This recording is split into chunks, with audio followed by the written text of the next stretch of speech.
Welcome to Staggered Stance, episode 195. I'm back in studio, and this may be the first time in years. I don't know if we have somebody tracking that closely what we do, but we just got live literally exactly the chime of 7. I think on our end we hit stream before 7, but by the time it makes it to YouTube, I think it was like right on. So welcome here, everybody, episode 195. Nick is traveling back from Scotland. He may jump in here in about 30 minutes. We'll get a good recap from him of his time over there. Ben's here, Josh's here, Evan's here. Ben, where'd you just come from? Disc Golf League? No, just Maple Hill. Just played around. Want to get good at disc golf. It's really hard. But yeah, that's where I was. Cool. Josh, I'm sure you ran a few miles this weekend. Oh, well, I ran a lot recently. I see we're going to talk about a 38-mile disc golf hole, and I'm like, right up my alley. But, yeah, no, I'm always running. And Ben, like, is that how you get good at disc golf? You just keep practicing? Because maybe that's why I'm not that great myself. Yeah, that's ideally the key. I have gotten better, a lot better. But It's still like I'm not even close to good. So it's like kind of just wild, the spectrum of disc golf. You're not even close to good. That makes me horrible. And then I also hope we get to hear Nick's best Scottish accent impression. We're going to hold him to it. Oi, mate, I'm in Scotland. I think that's why I want Nick's, because I don't know what that was. And yeah. And anybody who ever wants to talk about running, hit me up on the side. On Strava. Olympic track and field, Strava. Hey, James Proctor, I follow him on Strava, and I've seen plenty of his runs over the years. Yeah, we got in an interview with him before, and that was one of his things that he enjoyed doing for sure. Before we get to recaps, Evan, give us, like, how's it going this week? It feels like it's been a little while since I've been in here. Maybe it's just I've been out of studio. How are you doing? Yeah, I mean, doing good. I haven't seen you in, I guess it's been a couple of weeks. We played around at Maple Hill. That's right. But like couple weeks, not even a month ago. And you were on the show last week, right? Like we were all you were traveling. I know everything's busy, but it feels longer. Yeah. It feels longer. I agree. I'm with you. It's funny how that works. I mean, I feel like I had the longest weekend of my life. A dog was dealing with, food and bathroom issues like up throughout the night. Not the pretty, everything happened outside. We're all good. Everything's good. Just lack of sleep. Yeah, I'm tired, but hey, last night got a full night of sleep. Had a good day of work today. All back to normal. Just didn't get to like have the most fun weekend, but we got 4th of July week, so exciting times coming up. Not trying to be a downer. That's right. Thursday for us Americans. Canadians are today, yesterday, tomorrow. They celebrate. I don't know what the rest of the world does. Not Independence Day. I'm like, they have different days. Boxing Day of when you left England, or your other country. It's not Boxing Day, guys. I'm kidding. Or settled you. I don't know. You just reminded me. I did fireworks a little bit early here for Independence Day. Worcester does. Central Massachusetts does it. Whenever they want to. They have a few shows this year, but this one just ended up being like in June. Yeah, so it was a little crazy. So I did get that. So the festivities have started the weekend. So yesterday there were storms that came through central Massachusetts, and as the storm, one of them was wrapping up, I looked online and I saw the Glitch World Championships qualifier was happening at Maple Hill, and there were still some tee times. So I brought me and my kids out to Maple Hill, and Hunter beat me by 14 strokes, which it tells you I did bad, but he actually did really well. No bogeys on the Simon Lizotte layout, glitch layout, and he was only 2 off of first place, so he tied for second, which was that's Did a he pro qualify open. Then? That's a pro open division. I don't. You have to be first to qualify. Yes, Steve. What is going on here? Hold on, that's official. Now I don't know if Steve's listening to these or not. He's got his own podcast and everything else, but I have to believe that they aren't going to fill the World Championships with enough first place qualifiers from around the country that they're going to open it up to second and third. I have to believe it. What do they have? Like 95 different qualifying events and only the winners get it? That's insane. No, they have a lot. Probably. Kudos to him. I'm not aware enough. I knew about the one in Maple Hill. I just don't see people. I wanted to play it. I'm not trying to downplay it. Like, again, if Steve's or anybody from MVP's listening or watching, but I just don't see people traveling from around the world to play it. But if you go way back to like Vibram, there was the Vibram World Championships or whatever he did, and people did travel, so maybe they will. It's a world title. So anyways, Hunter did great on that, and I will also give credit to my son Tanner because I don't want to leave him out. He beat me as well. So there's both of my kids now. It just is what it is. Tanner. Okay. Disc Golf 978. We weren't putting you off because we forgot about you. We had a lot of exciting stuff happening, and you're part of that. The amount of tournaments that I see that they are running, again, that is regional and more local to us as a podcast, like where we are. You're hearing great things about them, but this is for everybody. You can get your player packs through Disc Golf 978, 25% discount. You can get your payouts for your players, and it's so easy. Literally reach out to Disc Golf 978 through their website, discgolf978.com. Contact them. And all you have to do is provide the player registration to them, and they will take care of the rest. If I'm a tournament director, that's how I'm doing it every single time. It's in my mind. If I ever want to pull off a tournament, I know I could do it 1 week out because of Disc Golf 978. Full support for the disc golf community. Free shipping over $25. And if you're local, you get the bottom of the barrel prices, but you get the top of the shelf customer service. Wow, that was pretty cool. Was that right? Bottom of the barrel prices and top of the shelf customer service? I don't know. The bottom prices, yeah, for sure. What? Top shelf customer? Okay. I don't know about the barrel, but the lowest prices in the world. All right, in the world. Or at least that they are allowed to the low price world championships. Disc Golf 978's winning. The minimum advertised pricing that every manufacturer has that you can advertise online. They have the lowest. If you're looking for low prices, it's just like, shooting fish in a barrel. The bottom of the barrel. Bottom of the barrel prices. Which, by the way, I feel like shooting a fish in a barrel is pretty easy. So that's what that metaphor means. Oh, I always thought it meant it was like hard. Oh no, you just do it in a habit. I'm pretty sure you just shoot and you hit a fish. Oh. You don't necessarily feel good about it. But it was easy. There doesn't take skill to do it because it's so full. It's a barrel. It's not the ocean. Right. So they're all close quartered. You shoot it and you got one. Nice. So anyway, whenever the next time you hear like shooting fish in a barrel, think of Disc Golf 978. That's pretty funny. We love them over there. In fact, you can use the code WeLove978. Let them know you listen to the show. Support them. Support us. It's all an awesome little thing we've got going on here. Big thing, little thing.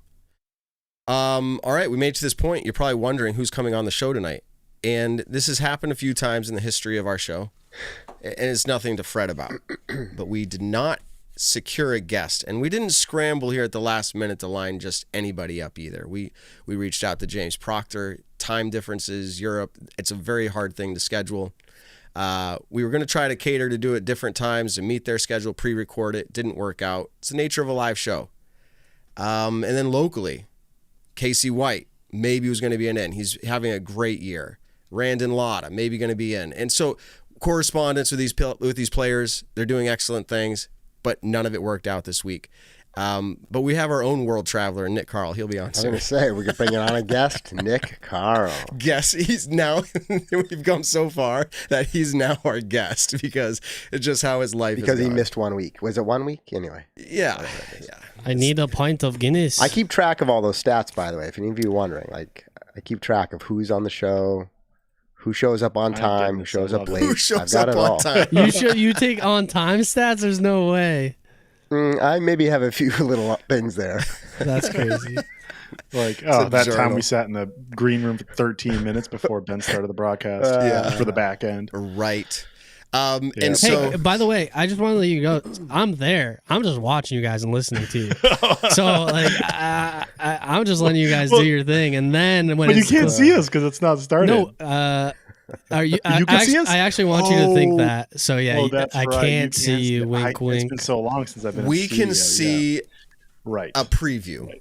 Yeah, actually, we can. I'm just doing my own thing, setting it all up, and you guys would just distract me, and so I just like lock in, and then I come in. It's true. It is hard. Sometimes I try to decide if I'm doing all the work on the front end before joining because it's tough. Okay, but Before you tune out, we don't have a guest. You can already tell it's going to be a fun episode. We are going to, just to give you a heads up on what we are doing, we're going to do our pop, drop, lock results. Ben has an exciting story to tell us about with that, I'm sure. And then we have Des Moines picks that we're going to do. We're going to break down why or how we're picking those players, give you our insights. And then finally, besides all the other filler topics, including Vaino Makela, different pop player of the year, a guy named Tarmo Thompson. We're going to talk about something he did special this week in disc golf. And then this segment here, remember it? It's going to go back to like episode 172 or somewhere in there. Evan logged out, so he's not going to really have we'll have his analysis. We'll have his analysis on this. But we each picked if a player would win or podium this season, and we're going to check in mid-season because I want to see if anything changes where you say I would like to change that. We won't let you, but if you want to or you want to double down and say I'm still in for that, so we'll kind of revisit that as well because I went back and checked out our picks on that one. All of that being said, we've got to a place where let's go ahead and talk about it. Evan, you've got the stats for us, the Swedish Open, as well as probably a few others. Maybe we'll catch that now or later, but either way, let's take it away.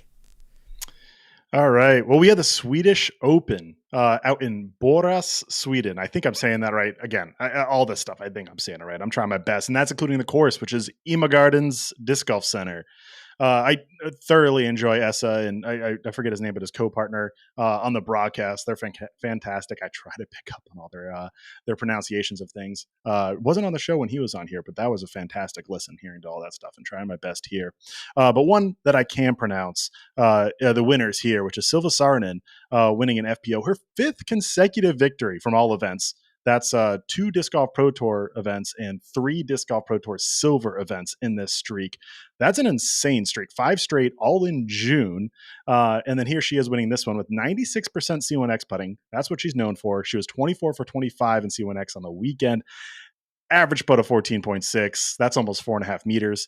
And gained 10.7 strokes in putting. That's her game. She's going to putt better than the field or as good as anyone, and gets the win here by 5 strokes over Henna Blomroos. Her wins in June now have been the Norway Open to start off the month, where she has Disc Golf Pro Tour Silver, where she won by 8 strokes. The Heinola Open, another silver, where she won by, again, 8 strokes. And then she wins her first Elite Series events, the Turku Open, 2 strokes over Evelina Salonen, wins the Ale Open, a silver event, by 3 strokes, and then wins the Swedish Open here by 5 strokes over Henna Blomroos in second. Some killer facts. I'm going to get right into it that I was looking up just right before this show. I spent way too much time on the recap on these stats right here, and they're worth recap. It. No, this is awesome. This is awesome. Keep them coming. Love my research for the recap.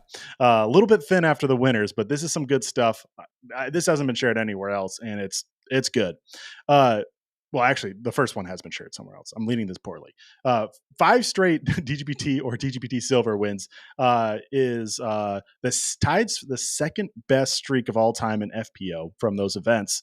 Paige Pierce did it in 2019, where she had 5 straight as well. And then Paige Pierce also has the record of 7 straight wins of those in 2017. But then here's the stat that hasn't been released. First time I'm saying it, first time anywhere, and I think it's real good. In a single month, the most wins at Disc Golf Pro Tour or Disc Golf Pro Tour Silver events is now 5. The previous record was 3 by Kristen Tatar just last year. No one else has more than 2 in a single month from those events. Now, that is just Disc Golf Pro Tour and Disc Golf Pro Tour Silver. So I was like, all right, let me throw more in the mix. I did FPO Majors, Elite Series, and then all the Disc Golf Pro Tours, all the Disc Golf Pro Tour Silvers. The most in a single month before this was still 3, although lots of players did it, not just Kristen Tatar last year. So this is still a record, and she set the record last week already. She now grows her record, and 5 is going to be hard to beat because generally we know of weeks having 4, you got to have it timed right to have 5, and then you got to win all 5. Wow. That's insane. I'm blown away. I can't believe it. I think we saw a good future for Silva Saarinen after last year winning 5 Euro Tour events for the whole year. but I didn't quite see this. This is almost unbelievable. But I'll throw it over. I'll throw it over you, Matt, first. Like, what are your feelings on Silva getting this win? No, I was going to say boring. I'm just kidding, because that's probably, the fun expectation everyone has for me. I think the stat is pretty cool. I think for her, she's probably pretty satisfied. It'd be neat to talk to her about that. She's a player who this year has stood out in more than just these 5 events in a row. We've seen her performing well. I would like to see more from her. I don't know what else to say except congratulations on that. It's a cool stat to have, especially when you have Kristen Tatar in this, in her own, in Europe. And then obviously when she's over here, she has that same competition, the best in the world. So congratulations to her. Moving over to MPO, James Proctor gets his first career Elite Series win. He's been close a few times, I think notably at PCS Open last year is the one that I remember the most, where he was tied for the lead going into the final round. Ultimately gets caught by Paul McBeth, and McBeth wins pretty soundly. That's still McBeth's last victory at an Elite Series event. But James Proctor here enters the final round. Ooh, I had it right here. Enters around with a 3-stroke lead, ends up winning by 3 as well, although some shake-up in the rest of the leaderboard. He gets his first Elite Series win. It's his 5th major and Elite Series podium of his career, and over half of those are in Europe now, which, interesting enough, he's done in each and one of the 3 Nordic countries. Not Scandinavian. I know that Finland's not Scandinavia. I think Nordic is the correct term to kind of those 3 very Northern Europe countries, being Norway, Sweden here, and then Finland just a few weeks ago at the Turku Open. He did incredibly well on the putting green as well. He missed only 2 putts the whole weekend. He was 94%, 29 of 31. Unlike Silva, he wasn't leading in strokes gained putting, but he was second with 11.19 strokes gained. But he did lead in C2, specifically C2 putting with 7.11. I still got to run some of these stats because, again, I spent way too much time researching that Silva stat, which I think was more than worth it. But I'm going to figure it out before the end of the show. But like the 2 winners being first and second in their respective divisions in strokes gained putting is got to be rare. And only 3 missed C1X putts total from the 2 winners, all tournaments. 3, that's a half a missed putt per round that the winner plays, 6 rounds between the 2 divisions. That's insane. I can't believe it. But moving on, this is Proctor's first career Elite Series win. As I said, he now is the 5th first-time MPO Elite Series winner on the 2024 season. That matches last year's number, which also had 5. And then went back. 2022 is only 2, but in 2021, guess what? There was 5. In 2021, shortened year because of COVID, there was only 1. And then 2019, there was 5 first-time winners. Of course, when they get their first win in 2019. The record of all time in MPO at major and Elite Series events is 6 from 2005. Notably, Nate Doss won the World Championships that year. And then, of course, 5 other winners got their first win. But I think we're pretty close to that number. We can talk about that, too. But, Josh, I want to go over to you. James Proctor gets his win. He's been playing disc golf for quite a long time. What did you see in this victory? Yeah, I mean, he's, like you said, he's been playing a long time. I think, right, we used to see him as the regional pro, and I think he had expressed, right, it just wasn't economical and maybe didn't fit his life decisions, career paths at the time. Everybody was always like, yeah, but if he ever enters the tour, he'll be great. And he did, and he was great. And then kind of just wavered, right, in that like medium to top tier for a while. I think I've picked him to win in the past, and it just kind of felt like it faded. And not saying his skill, but just the competition is so tight at the top. And then yet here he came, and it looked great. His C2 putting, like awesome. I think he talked about that course design kind of played to that strength, and he knew that, and so he focused on that. And just like we hear from every interviewer that we get a chance to talk to, it seemed like he was playing light and free. Went over there for a reason, and yeah, I mean, it was great seeing. I mean, that last round, I would say it was a test, but it almost never became a test because he just played consistent and just kept pushing. So it was awesome. Elsewhere on the leaderboard, Paul McBeth was leading after the first round. He was tied for the lead along with Jakub Knap and Roland Kor, which, hey, that was my pop pick for the last Disc Golf Pro Tour Europe event. Should have picked him here too. Not how it goes down, but he ultimately finishes and tied for second. His second podium of the year. He had one earlier. I think it was at Music City Open. Another name, Ricky Wysocki, fresh off of his Preserve win, flies over to Sweden. He was sitting in 81st place after the first round, well outside of cash. He has a fantastic second round, has a fantastic third round. He moves up into 11th place, tied for 11th place, finishes there. Ultimately not in the contention, but I mean, after that first round, that's quite the comeback. Also, Calvin Heimberg, crazy story here. I heard, I don't know how official this is. I just saw a comment about it, but this is what I was hearing. It's official. He talked about it on Bradley Williams' post, so awesome. You're good. Okay, I'll go ahead. Ben, if anything was different in that post, let me know. But Calvin Heimberg, he didn't play the Preserve, but he was traveling from the United States. He had flight cancellations, whatnot, ends up flying into Oslo, Norway instead, and then needs to find a ride to get to Boris, which I believe is on the western side of Sweden. So, I mean, it was within 4.5 hours of Oslo. Somebody gives him a ride bright and early in the morning, gets there right before his tee time. That person was nicely compensated with some tickets. That's really cool to see. But Calvin Heimberg plays the course completely blind, getting there on a red-eye flight and then a long drive, like just rolling out of the car, playing this new course in a foreign country. Calvin Heimberg is obviously a fantastic player, as we know, but that's a tough task for anyone. He ultimately wasn't in the conversation for the win. He does finish in the cash position in the last cash. There was quite a tie for 44th, which was the last cash paying position. But what that does is preserve his cash streak at major and elite series events, which is now, 47 consecutive, which is very much the record, nearing double the next best, at least of active players. He's earned over $190,000 in this streak, which is incredible. It speaks to what it is against all odds.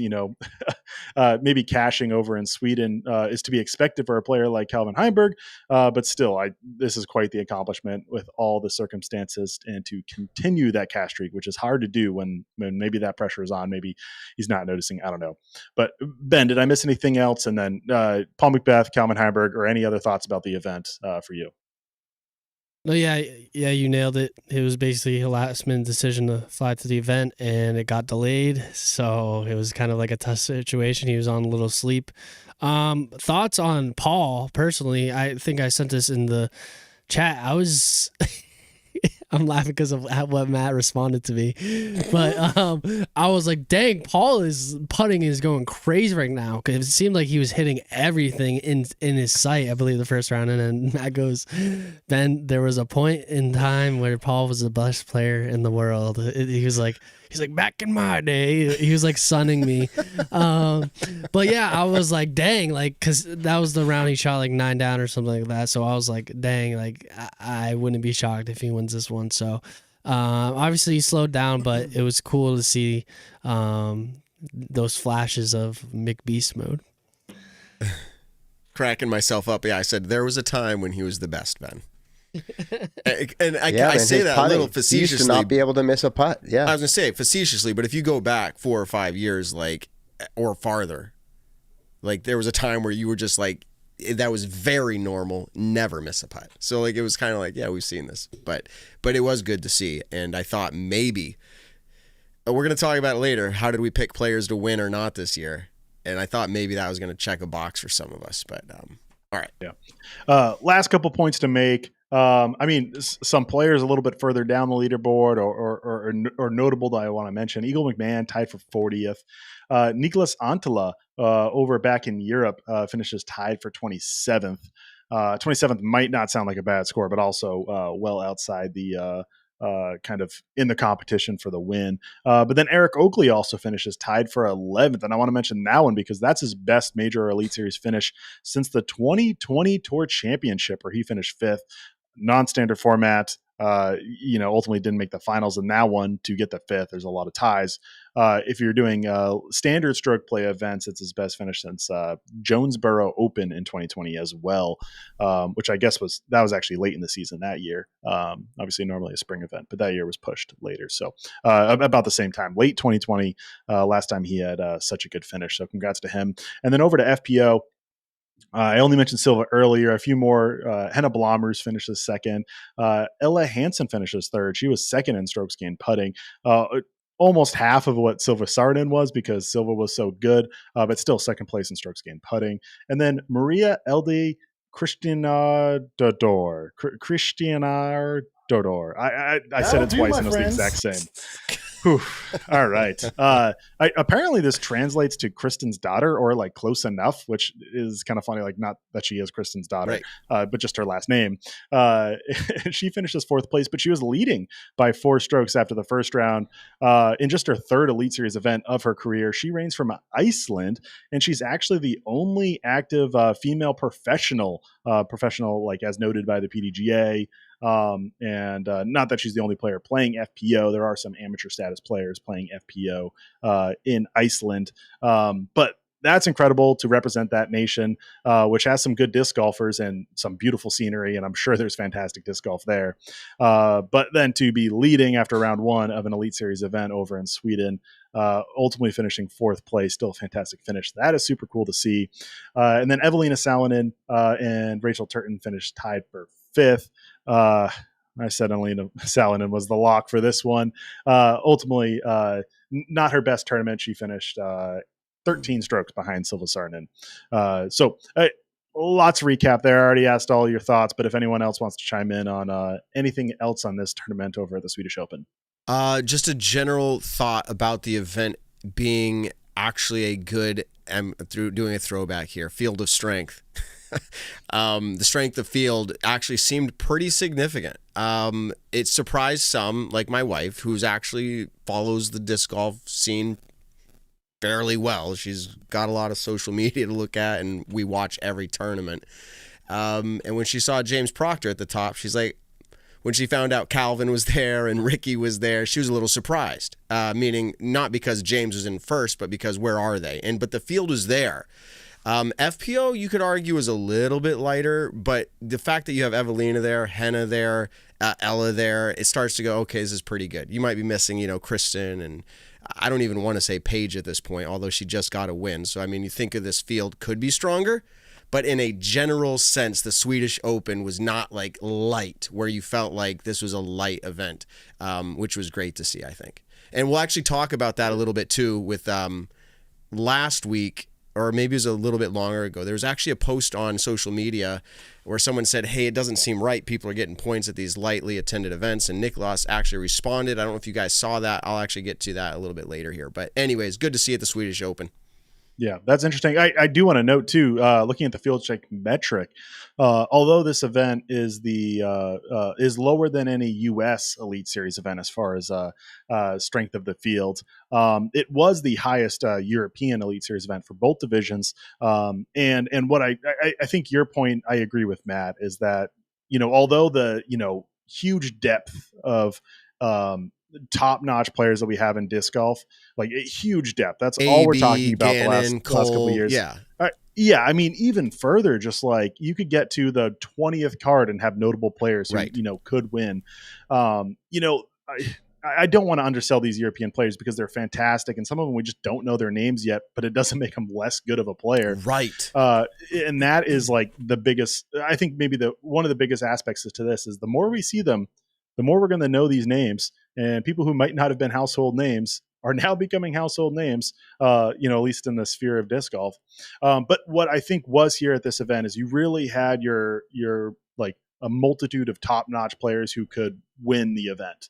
It didn't feel like there was just it didn't feel like there was a lack of like win quality players, I don't know if anyone's saying that, but that's definitely not how I felt. There was lots of, known Elite Series winners and contenders at this event, big names and big names who maybe didn't play as well as they should have, but that's not the fault of the strength of the field. Right. And then just in conclusion, because you just brought that up, I loved that. So this is another general takeaway. that we saw European players vying for the win, like that you don't know, where you're like, I don't know who this is. This is a 17-year-old kid playing to win. There's other players. Lots of Anis or Onis or whatever. and so like that made me start to ponder that, what you just said, Evan, which is just because they're not touring the U.S. doesn't mean they aren't the skillful player that we see in the top 20 at the U.S. So this is where, again, I'll bring it up in a little bit here later on in the show, but the idea of these tours happening in different continents and what that actually means or looks like, what the future could look like. But that's all I got. My takeaway on the events. That was really good recap, Evan. All right. Appreciate it. All right.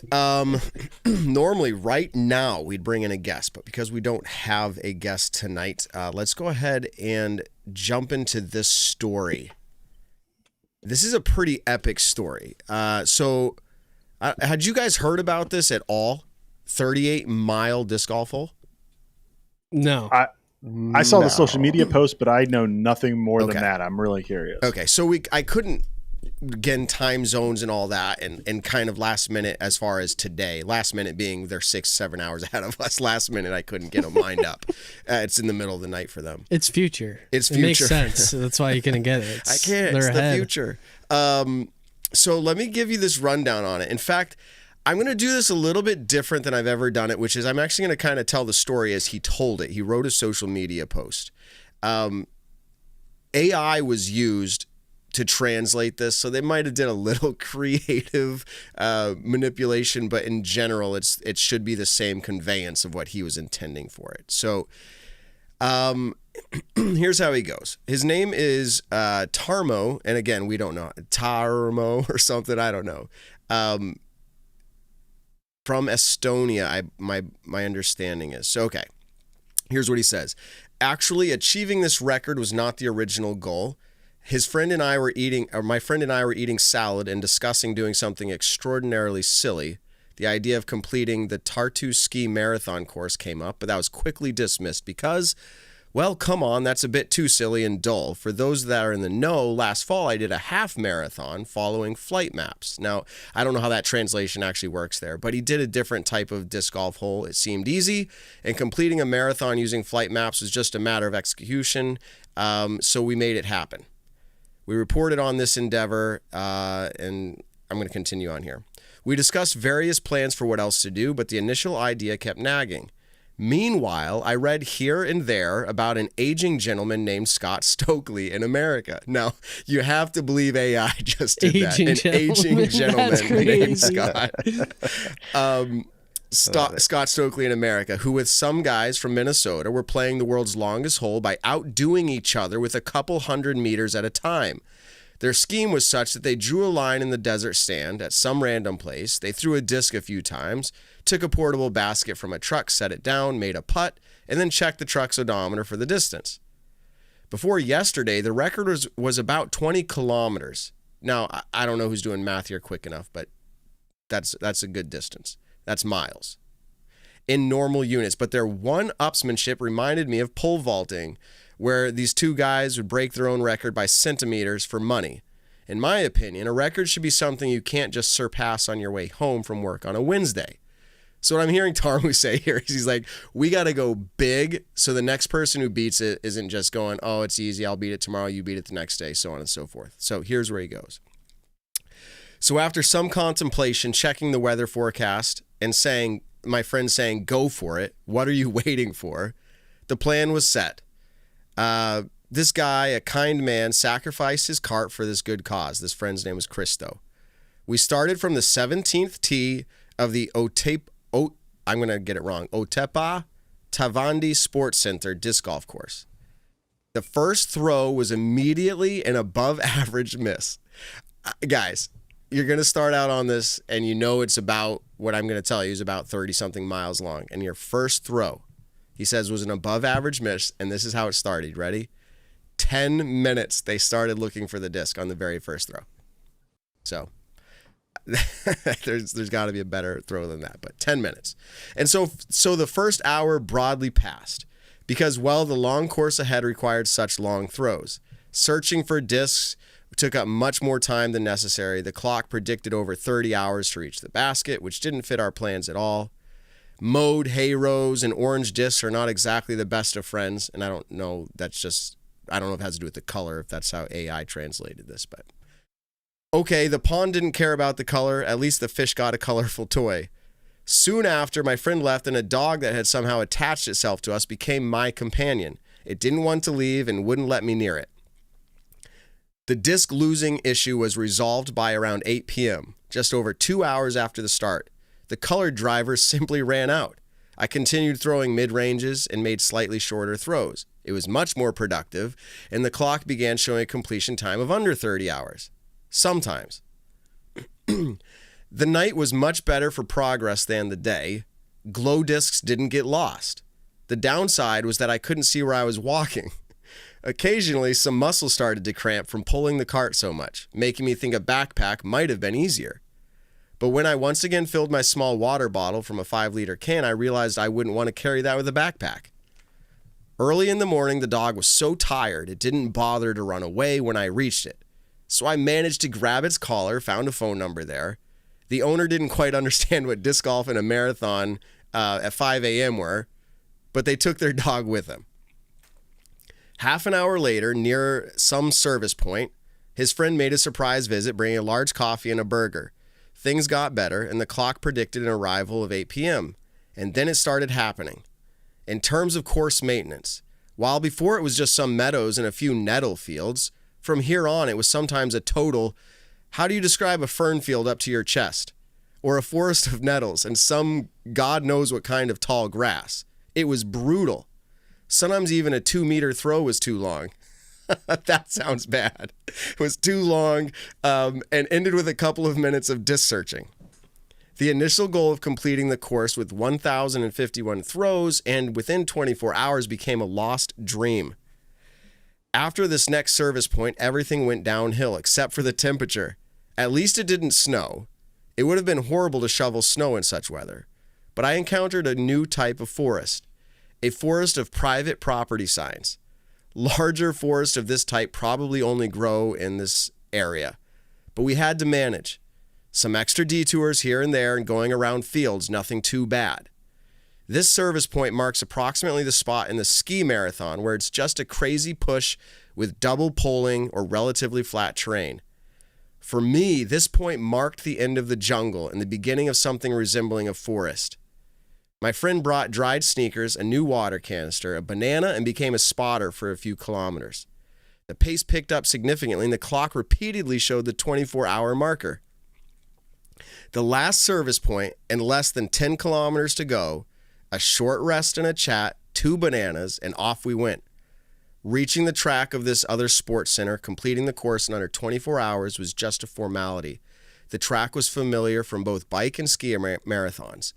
Unlike those times when I competed there, this time the end was very pleasant because half of the course had been anything but pleasant.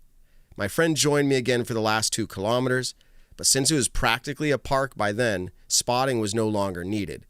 The last drive over the ski track finish line nicely ended behind a tree, 1 extra throw, and done.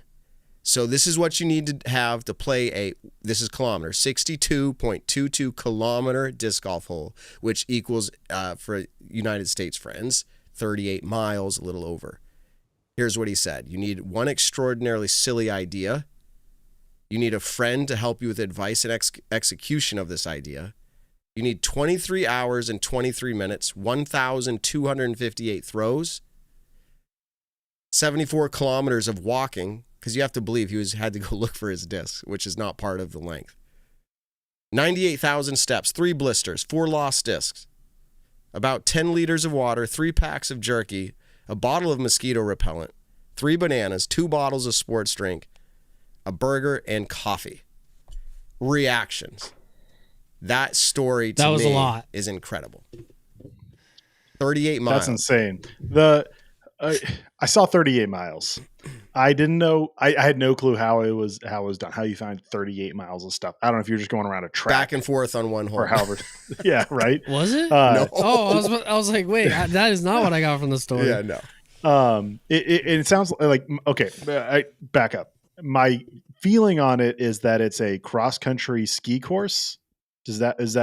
I don't think it sounds like it sounds like it was just a journey like through the woods, and it just was like wherever we're go, it's just just random. All right. I mean, that'd be a great place, a cross country ski place, because I mean, I don't know. The ferns growing up to me sounds like, okay, the snow packs it down, kills the stuff, but then springtime comes and just boom, goes flying up, and like you can't see 2 meters in front of you or can't find a disc. Like that's insane. Props to the willpower to continue on at that point, despite the not even talking about the 38 miles of walking and throwing that long in 24 hours. Heart is painful. That I guess through the having to bend over, like what, like that itself is a miracle.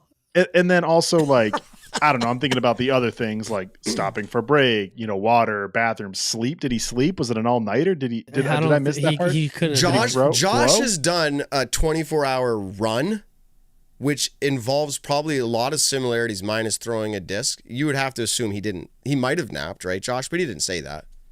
Oh, well, yeah, you wouldn't have to nap. I mean, I've run for 33 hours straight and then didn't go to bed till the next night. Ooh. But insane. Throwing discs adds a pretty intense dynamic, to be perfectly honest. Like what I've done maybe does sound crazy, and so we don't have to talk about that, but like adding the disc into it, pretty nuts. Although Matt, you said, what do you think? My one question is like, so should Staggered Stance go and beat that? Because I'm thinking all you need is a cilia. Just you. No, let's do a relay you race. all can support me. I'll go for it. We'll meet you for certain periods along the way. Yeah, we'll throw one in honor. Anyway, yeah. How far is it? He said all you need is a silly idea, some friends to support you, and something else. So you got that, Josh. That's all. Beat it. You've Here we go. That guy just spent years working on this idea. And then, yeah, it's easy. I don't know. Here's the thing. I actually know what it takes to go that distance because I do it, and it doesn't really sound that fun. So I doubt I'll beat it unless you all spur me on. Yeah. Having the record sounds fun. Doing it does not. So props to him. That's incredibly cool. Yeah. I'm trying to see. Did he Josh. throw it into a basket at the end? I missed that part. Or did he just like... He said he had to get it past a tree and he had one more shot. I'm assuming either AI didn't translate it right or whatever, but you have to believe he holed out. Right. Yeah, I mean, you throw off of a tee box. Yeah. And that's we don't need to keep debating it, but he threw off of a tee box and then just measured in straight lines every throw all the way till he got it into a basket. And all I need to do is 39 I think he only miles. measured the distance from the tee pad. Oh, yeah, it would have to be a general path, yeah. But like I think he added extra walking distance because he had to go off track. Oh, so that counted? I don't know. I'm a little confused, but it's well, anyway, it's still impressive, and 38 miles. The longest I ever did was with Simon Maple Hill, hole 1 to 11. Yeah, the pirate. A couple thousand, 3,000 and something feet, and that was fun because you could be like, I'm at 11 or 12 throws, and I'm gonna hole out soon. Not 1,050 something throws. I could do that. Like mile, sure. Let's do a mile. Mile. We're about hitting my cap right there. Okay. Man. What I want to know real quick is the distance from Scotland. What town are you in, Nick? What town were you in, or one of them? I was in a bunch of different towns, but Edinburgh is where we landed. Edinburgh. I don't know how to spell that. Edinburgh. There it is, Edinburgh. It's only giving me flights. It says I can't run there. Yeah. Which I could have sense. told you that. Yeah, just give me the boat version or something. I just want to know the miles. We could have all. So I was gonna say it'd be really cool to go back to Scotland and do this because in Scotland there's the right to roam. So you can literally just go on anyone's land, throw a disc, and then get off their land and go to the next person's land. It's kind of wild. What does that mean? Like, they don't have trespassing. They don't have trespassing laws. Oh, yeah, I thought you meant like Rome, Italy. I was like, no. I was like, the right what? to Like roam. you can roam around. Yeah. was like, how does that make sense? If you're in Scotland, you have the right. The distance, Nick, if we were to play one hole from here to where you just came from, 1,772 miles. So you're a world traveler. Wait. From Edinburgh to where? To where I live. Leicester. Okay, I did it to Brooksville, Florida. 4,225 miles. But let me change it to Leicester. That could be right. That's surprising. Yeah, it's got to be more than 1,000 because that's 1,300 more miles, which sounds right. Because it's over 1,000 miles. Okay, 3,140 miles from Edinburgh, Scotland to Leicester, Massachusetts. Hold on, 3,000. This is something I've never seen on my app before. Matt, did they have it in meters? Or? No. I just realized I've never seen this in my Google Map version. It's pretty crazy. You can just drag it around and say where you want to go. Oh yeah, I do that all the time actually. Really? And the distance I said was you can like also do straight line off. distance measurement. You can do a bunch of stuff in there. So there you go, 3,100. Yeah, you can't just do it on Google Maps because then there's the curve of the Earth. So that's why you should go. I don't know. It's working on my app. What do you mean? But the Earth is flat. But anyways, Nick, give us the highlights of your trip, and then we'll get back to disc golf. Seeing castles was definitely. I love medieval stuff. I have a tattoo of a knight on my arm, so I love the kind of medieval era. I love the movie Braveheart, which, don't get me wrong, is very, very poetic licensed, so not all of it's accurate. But being able to see the old castles, some of them just in complete ruins, but then some of them remodeled, some of them renovated. Some of them actually still have residents that live in a certain part of the castle. But that was pretty awesome. The Highland Plains were pretty incredible. Just all in all, it was such a cool, unique experience. It's the coolest thing I've ever done, and to do it with my family as well was pretty dope. So 10 out of 10 would recommend anyone that ever wants a destination trip, go to Scotland. It's very, very fun. You're almost far enough, probably minus, let's see, 3,100, about 500 miles from Worlds this year, or something. Yeah. Well, it's funny because Paul and Hannah have been traveling so much, and then Hannah had sent a picture, and it was both Paul and I's location, and she's like, guys, do we just somehow like meet up right now, because they're in Europe and I was in Scotland, and I was like, yo, it's probably a quick little plane flight away. And obviously it didn't make that happen, but it was pretty cool. Awesome time. Welcome back. It was weird. I was last minute out of studio last week, so I was remote. You were gone. It's been different. We've been making it work. It's Staggered Stance. So it's been a crazy summer. It's crazy. It's only getting crazier. I mentioned a few weeks ago that we had put our house up for sale, and I don't make everything private in my life public, but I'm going to just give the regular listeners who have made it this far a little update. The offer that we made on a house has been accepted. The offer that someone made on our house has been accepted. We've accepted it. We're in the purchase and sales. The closing date is the end of the month. You can only imagine if you've ever moved before, especially you have 4 kids, a wife, you got a house, you've been here for 10 years. There's a lot of stuff. Studio. So that's Staggered Stance headquarters. That's where I'm going. That's all this show has ever known. There's going to be a little shakeup. We have intern Ben of old. He does his own podcast. I bet you there'll be times where he's producing from there for a little bit. I am going to work to get a new studio set up. We're staying in the same town. And no, I'm not giving you the address. Invite only.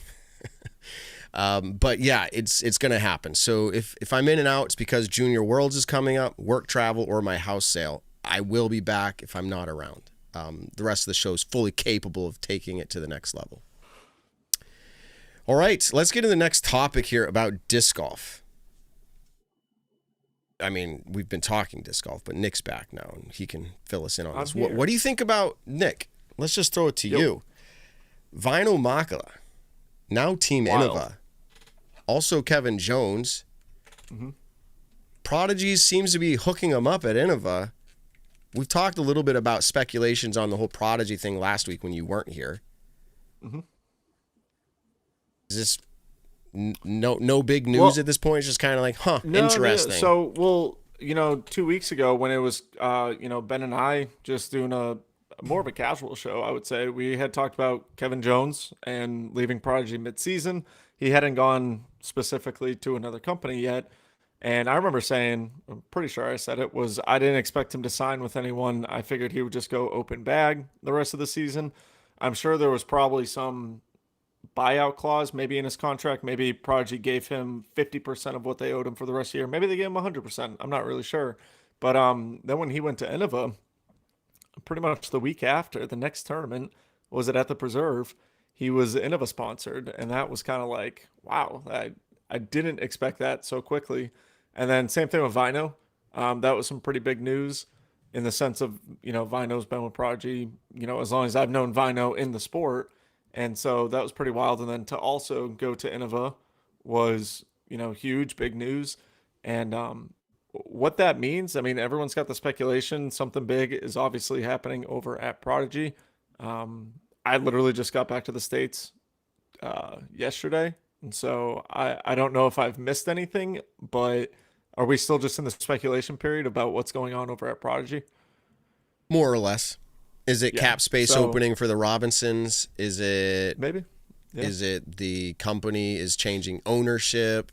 There's a lot. It is speculation period. Yeah. Yeah. So nonetheless, though, it's a huge kind of mix up in our sport right now. We haven't really seen something like this. And so I'm curious to see how it plays out. I'm excited to see how it plays out. I'm excited to see, if there are other, players. And then, kind of looking at it, though, you have the Robinson brothers. And then Gannon already left. Alden already left. Kevin Jones is now left. Vaino has now left. I mean, who else are we really talking about? Kale LaVisca. Prodigies. But and Kale's probably got more of the ownership stake. And Luke Humphreys. Yes.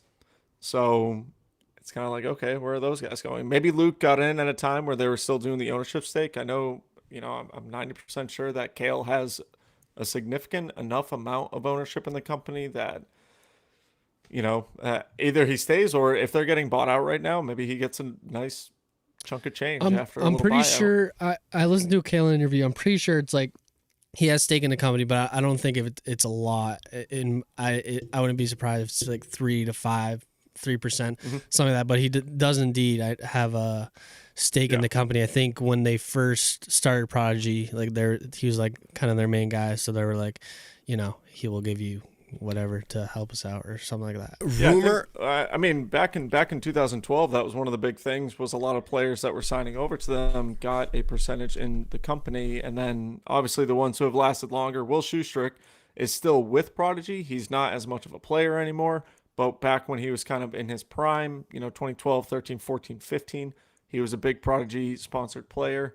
Now he does more of the business side of it. He works for Prodigy. He, is making a salary that's consistent rather than playing. And so, I'm excited to see what's going to happen with it. Rumors on the street that maybe we're enhancing by saying this is that maybe even the Robinsons or Isaac may be moving along. I think it's speculation because of a few things, but one being the basket calling out just kind of publicly like, oh, this basket sucks, at a Prodigy event. I wouldn't put much weight on that. But then there's, who knows, internet rumors, and he responds to it with a joke. And some people actually were kind of offended by the joke, but it's the internet. He said to the person who said, hey, maybe Isaac's leaving, he goes, hey, your mom wasn't supposed to tell you that. I said that. And the point I took from that is it's a funny way to address it, but he didn't deny it, which if you were adamant about it, you would just deny it. Or if you didn't care and you thought it was outrageous, you could joke about it. So it could be any of them. But as we've always seen, if we stay true to what we've always said, or I've always said, where there's smoke, there's fire. I'm not making a prediction for this year, but I wouldn't be surprised either. So it could be next year, it could be this year, who knows? It could be just a joke to lead us on. What do you think, Josh?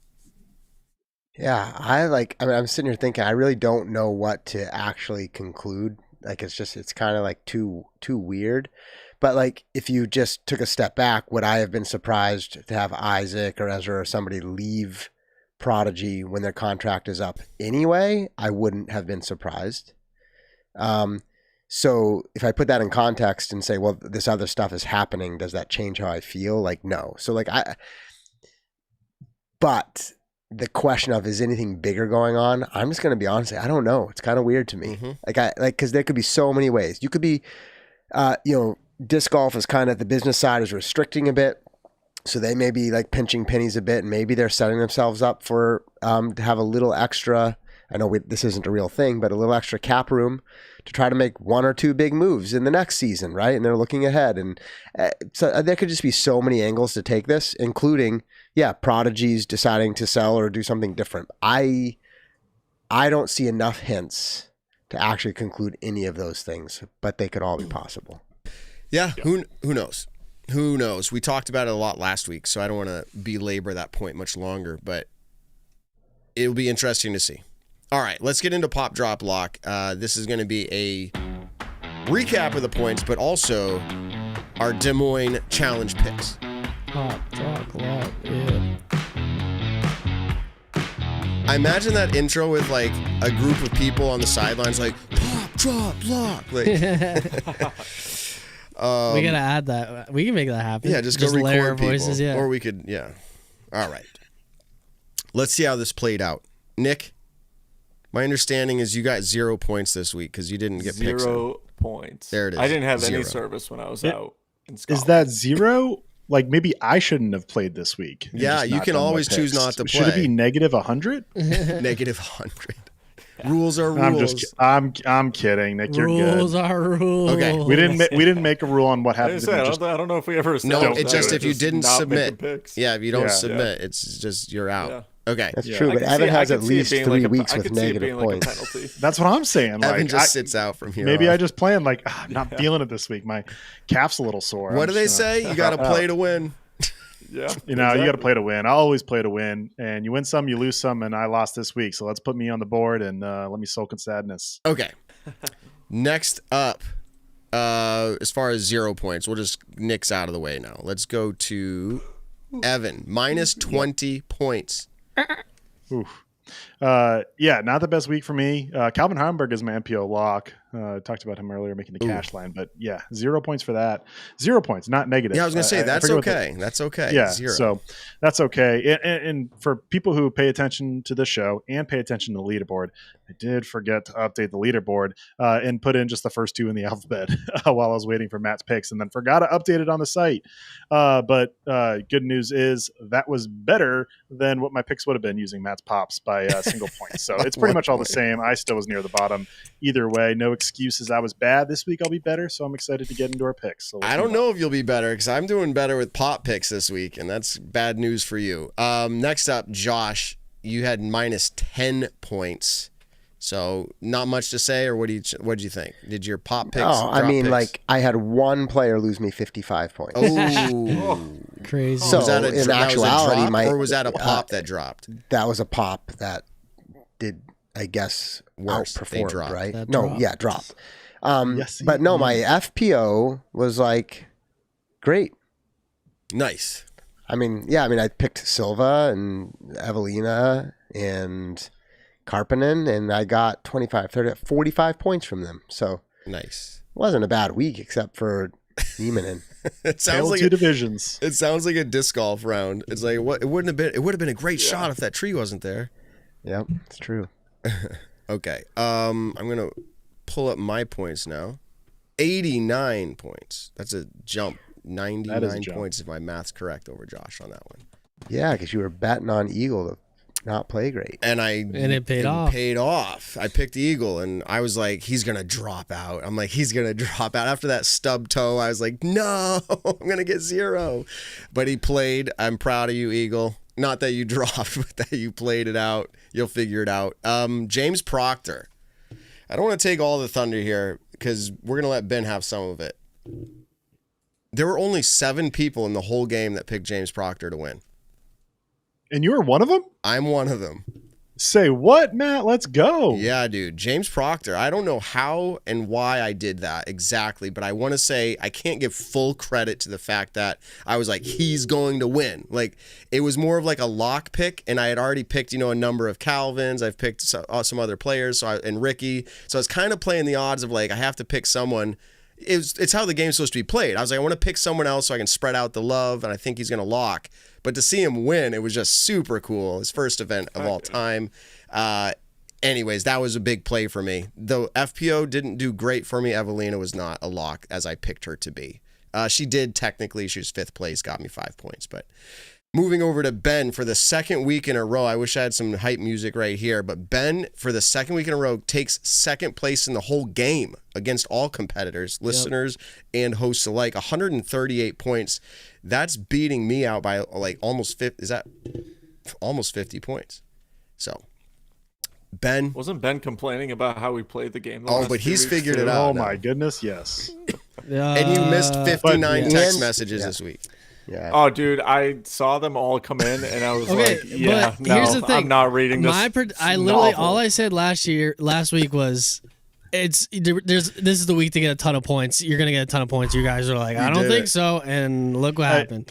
No. It's both sides of the spectrum. It's get a ton of points or lose a ton of points. Yeah, most weeks I don't go negative 20. It's just like I don't know something about the ratings. I don't know what it is, but it's just like it's predictable, but it's also not. I don't know why the ratings are crazy. Next show, Ben, tell them your secret. Tell them how you win. Because you figured it out. Yep. You got it. We expect I also picked James Proctor to win, so that helped. Ben picked James also. Isn't that crazy? That is crazy. So 2 of us out of 7. 2 on the show, 5 others. I don't know if we swayed them or not.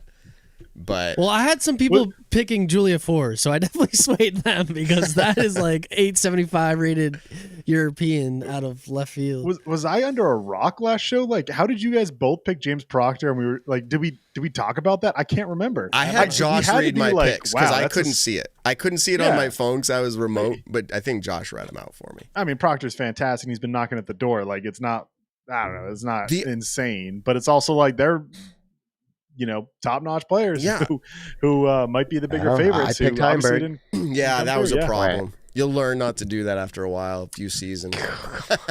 I just figured out the strat for the ratings. First week of ratings, I didn't get it, and that's why I was bummed out. I'm like, dude, it's a different game. But then, I had to use it to my strengths. Now that I figured it out. No, but Ben, here's what I have a feeling you're like a newbie playing poker and you just got like a straight like flush and you're like, this is incredible. And like the next round you put like everything in. Yeah. No, it's not easy. I did get negative 32 fair and square on the last ratings, but I'm just saying I predicted this. I'm like, this week is huge for points. Here's my thing. It's because it just feels easier because it's so easy to pick the highest rated player and hope, and they're probably going to drop at least 10 to 20 points. Whereas if you pick them in there, I tried that. That's not it though. I know. No, it is. It is. That is. I can't hate. I can't hate. I was 150. I was going to say we have to let Ben literally do it. the strategy. I picked Evelina I picked the 2 highest rated to drop, and it was the easiest pick I've ever made in my life. Yes, but it's because they happened to play poorly that week. The top rated player does not always say pay. like 1040 to average 1040 every single day is like absurd. Like I don't think we kind of understand like how hard it is. But that's their rating. Yeah. I need to I'm gonna do this. I'm gonna give me 5 minutes. Okay. I'm gonna go looking at Evelyn specifically. I'm gonna look at how many rounds this year have been above her current. I'll do that. Interesting. Her current player rating. We'll give you 5 minutes. Below her current player rating. I was just on the right side of the coin. It's easy. Well, right, it's just Ben. I'm going to give you some advice. Even though we all believe we're right, you won. So just stick your ground. You got it. All right. And by the way, just so we're very clear, Ben got 2nd place 2 weeks in a row. Yeah. What's the second place overall 2 weeks in a row? But Ben, guess what your average finish is? 140. Hold on. Whoa. 120th. On average, you finish 120th place. Wow. So pulling out 2 back-to-back podium. He's figured it out. That's what I'll say. But I want to know the finals because I'm trying to catch Mab and the year-long series. All right. So I know we always said there was never officially a running score, but I have kept it officially. And so, right now, Ben is 23 points behind Matt. All right, I made ground. Let's go. That is big. You were up by like 100. That's one event. Yeah, that's one. And then if you're curious, this is what's crazy. If you're curious, I'm in 3rd place, but I'm 259 points back of Ben. What? And then Nick, you're 79 points behind me because you just got 0 this week. Sorry. And then it's like Evan Eagle is and Paul 70 points McBeth behind European Nick. Open. Yeah. Am I last? Is that what you said? Yeah, Evan, you're not playing the game the right way. I hate to say it. You're just not playing it the right way. If you play, we all know this, and I don't want to give you more credit than credit due, but when we did stat games in the past, he would just demolish us. If he played it, his name is literally but if you had played it, if you had played it based off of stats, I could see him doing the Gannonberg into the camera, like you'd win. I know you would. Your picks are usually pretty good, minus you taking my pop picks at this point for your drops. Yeah. So, okay. Let's go ahead and start getting picks in here, and Evan can give us that whenever he's ready. But, Nick, your picks are coming up. I can see them there. If you need, you can read them. I can. Des Moines Challenge. Alrighty. Des Moines Challenge. Austin Hannum, my guy. Just throw the disc well this week and get me some points. Ty Love, I think, is averaging in the 30s right now. I'm hoping for like a 50th or 60th place finish this week and get some points on that one. My lock is my homeboy, Simon Lizotte. And in my pop, same thing, Cynthia. You just got to hit those putts, hit a couple drives, and you're going to get me some points. Let's get it. Drop is Haley King. I think she's averaging 14th right now. And I think there's a pretty good, chance for some points there. And then for my lock, Valerie Mandujano. I feel like this is her event to win. And that's going to come up in a topic here after this game. We're going to bring up some early season picks that we did, and that name comes up. I was thinking through the strategy, not of the game necessarily, but for the players. Would players I want to be a pop pick? Not that they care about Staggered Stance, but would you want to be? And I think the answer I came up with is you'd want to be once or twice for the whole year.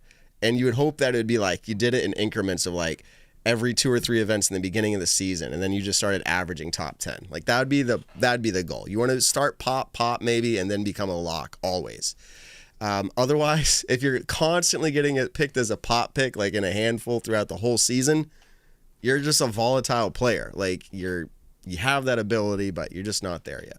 So it's better than nothing. All right, here come my picks. I am picking Kevin Jones to pop off. Whoa.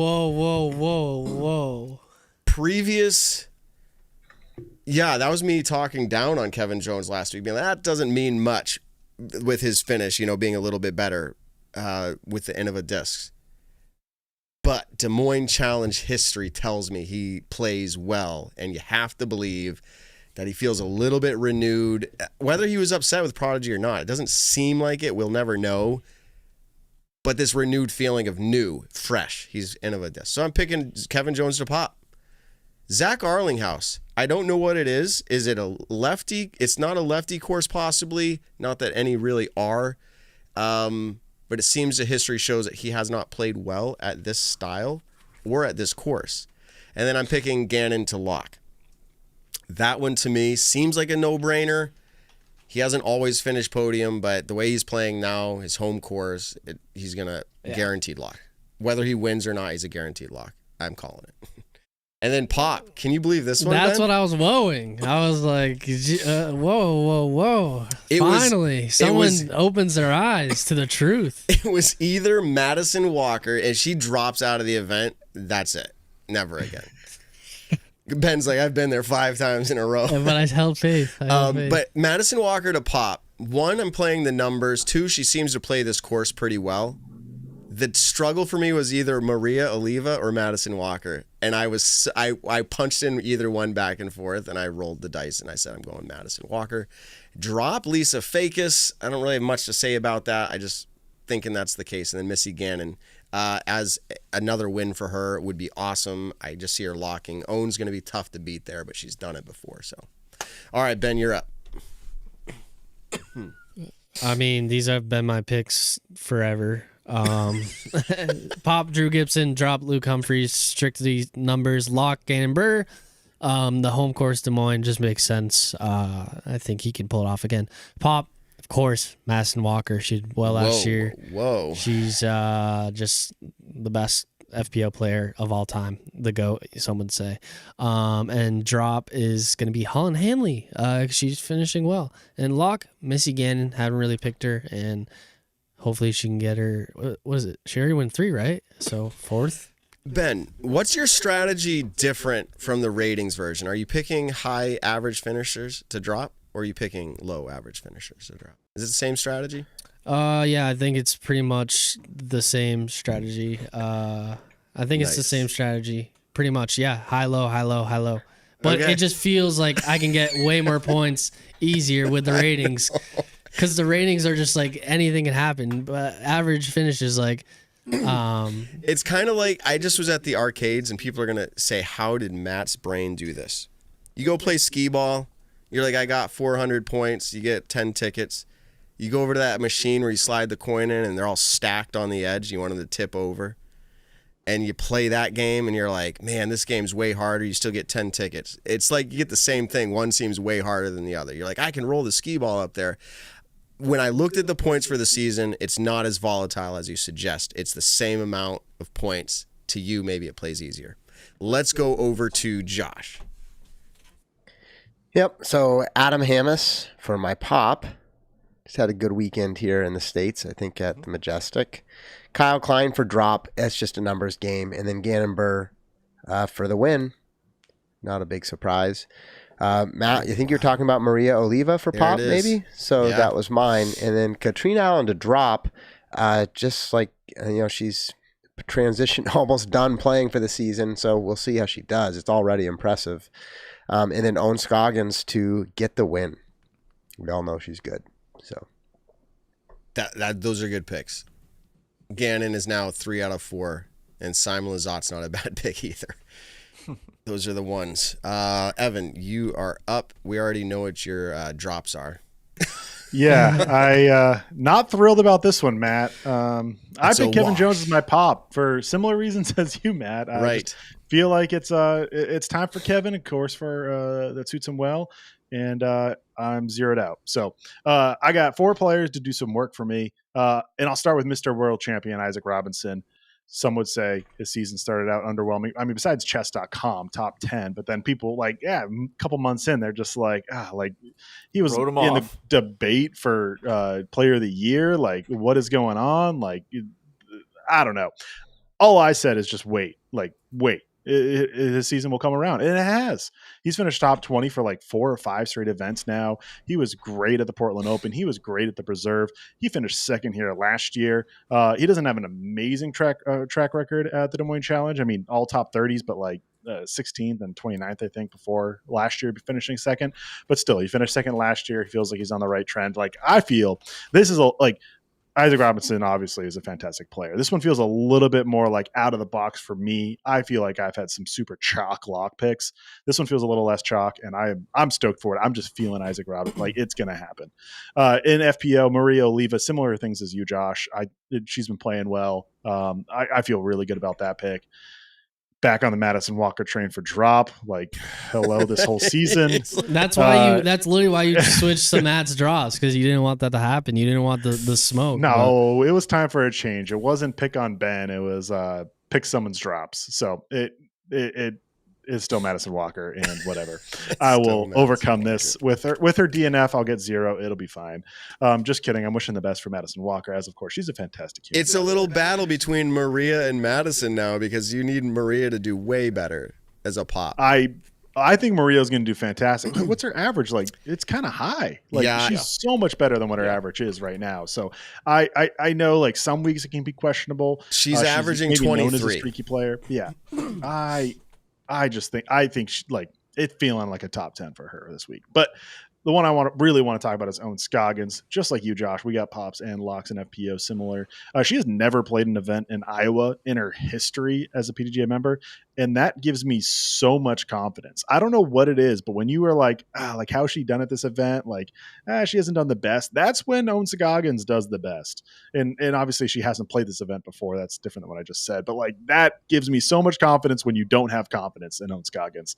It feels like the biggest lock. I almost was Missy Gannon. That feels like the favorite, but I had to go Owen Scoggins. It just feels, it feels, I don't know. I can't explain it, but it just feels like it's Owen Scoggins for different reasons than you would normally pick someone. That's what she does. Those are our picks. Thanks to Hooligan Disc for presenting this segment. They're shipping out prizes every single week to the winners. And so shout out to Max from Sweden, the winner of this last event, the Swedish Open. Think about that. That's pretty cool. Insider trading. Awesome. Insider trading. Dude was staked out at the course getting the details. But Ben, I want to give you the due now. I looked up Evelina and Salonen's ratings. Oh boy. And she has 36 rounds played this year. 18 are below her rating. Only 16 are above her rating, and 2 are at her rating. So, Ben, you were correct. I get you had it right. Yes. No, that's a little bit of a joke, but there is more to it though. There is more to this though, because the game is not played by round rating; it's played by event average. So I'd be more interested in is she finishing below her her player rating? All I'm saying is she was in second place and she fifth place. She got in fifth place and got 30 points below her event average. If people aren't pushing her to shoot hotter, and above her thing, it's just easier for her to shoot. Don't give away all your secrets, Ben. Okay, and I was playing a joke on myself a little bit there. My delivery wasn't the best. It now goes in Ben's favor the more data I give. If you do the total number of rating points below her average, she has shot 473 points below her average from all of her below rating rounds, and only 354 above. Let's go. That's what I'm talking average about. basis, which is weird because only some. But anyways, 13 points below compared to 9.8 above. So it does favor going below. So Ben, you might be onto something, and maybe points, I'll use this for my own gain for next week's picks. I'll scour this and find out who's the best at having averages. But Matt, just for you, I'll do event rating. Because I would imagine she probably is finishing below her event rating more regular, but the point swing is not as drastic. That's the only thing I was going to say. I don't think it's well, it's just tough because if I pick Evelina to drop this week and for average finish, she would have given me 1 point. So it's just yes, but you wouldn't pick her. I'm saying, but I'd pick a different person, but it wouldn't be as much of a no-brainer. Okay, all right. So thank you again, Hooligan, shipping out all these sweet prizes. People are loving them out there. Ben, we're done with the game. Let's move into our next segment. We analyzed this game. We really did. All right, let's get into the next topic here, which is similar in some aspects, but different in others. Nick, you were a part of this. I was a part of this. Josh was a part of this. Ben was a part of this. Episode 170 something, 5. I was just hearing something. Sorry. Yeah, me too. That was my bad. What is that? I don't know. Okay. We called out players at the beginning of the season before the first event, and we said, Nick, would they win or would they podium? And we did that. You have the players? Yeah. I do have the players, and I have the list. This is the one where you made the bets, probably, right? This is the one where we made the bets. Episode 174. Okay, so Ben, this was the event for Henna. We'll get into that in a minute, but this was the event probably. We're going to ask, here's why I want to revisit this. 1, to see how we're doing with our picks, and 2, to see if anybody would readjust and be like, yeah, no, I changed my mind. How do you know who I picked? We're only halfway, a little more than halfway. So for Kristen Tatar, we all said yes to a podium, yes to a win. Cha-ching. Okay? Easy. Pretty good. It's already accomplished. We don't need, to worry anymore. Paige Pierce. Ooh. I'm not going to lie. We were all little shaky on this one. Not me. I know that for sure. We all said yes to a win and a podium. We all got that correct. That one was honestly not as easy as Kristen, right?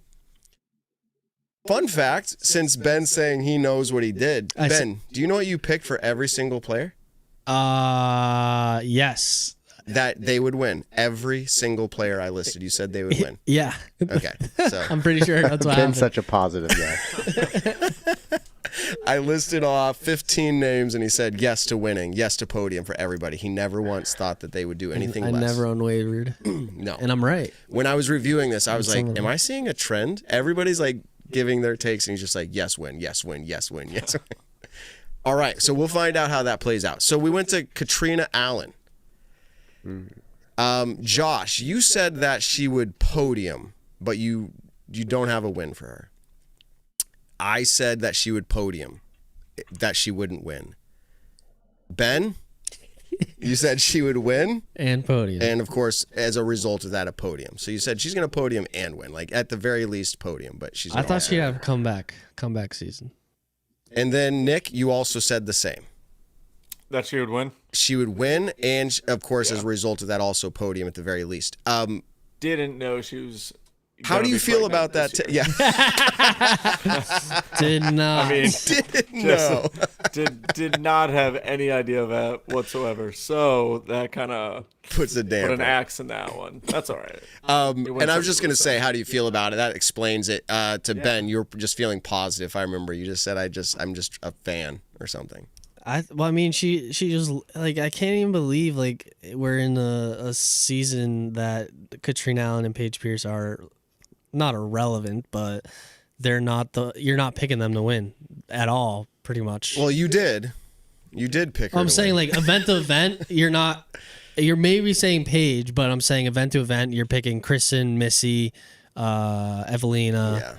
Yeah. To Nick's point though, obviously congratulations on the expecting of the child, but like that's gonna put a damper on your play.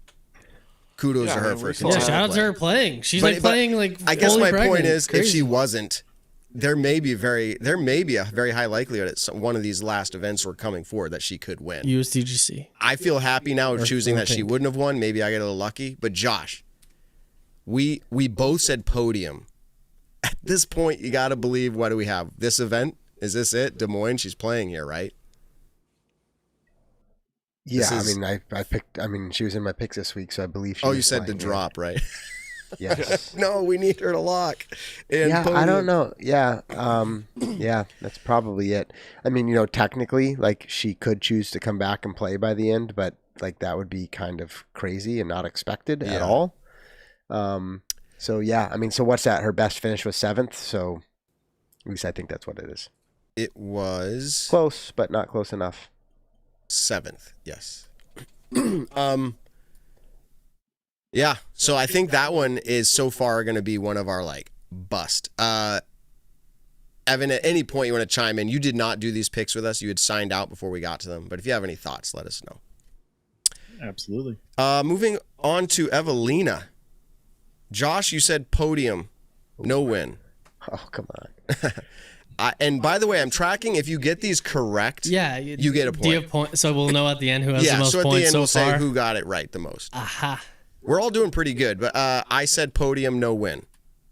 Ben, you said podium and a win. So you're going to get two for that. Ding, ding. And then Nick, you said podium, no win. So dang. Ben's positivity. That one up. Yeah, well, I went back and watched, and Nick was like, she does not have what it takes. I'm pretty sure you were right. She goes and wins the first event of the year. Garbage. Ben goes, I think she worked on her putting. And that's if I recall. Ben's like, she worked on her putting, she fixed it. With Paul Macbeth, so that's when you know. Do you think for making a pick on here and we get it wrong that it should be like double negative? Like if you went out on a limb and you said like she's going to win, but you get it wrong. No. We got to have some negatives in there. I should get a negative point. Well, if you get it wrong, not double. All right, not double. How about Henna? I put Henna out there. Josh, you said no podium, no win. Ouch, Josh. That's crazy. To be clear, she just got her first podium, right? No? I was just going to... Pretty sure. Yeah. I can double check that right now. She just got her... no, she had a third at second. MCO. 1, 2. This is her third. Yeah. Okay. So podium on the podium 3 times. I also said no podium, no win. Wow.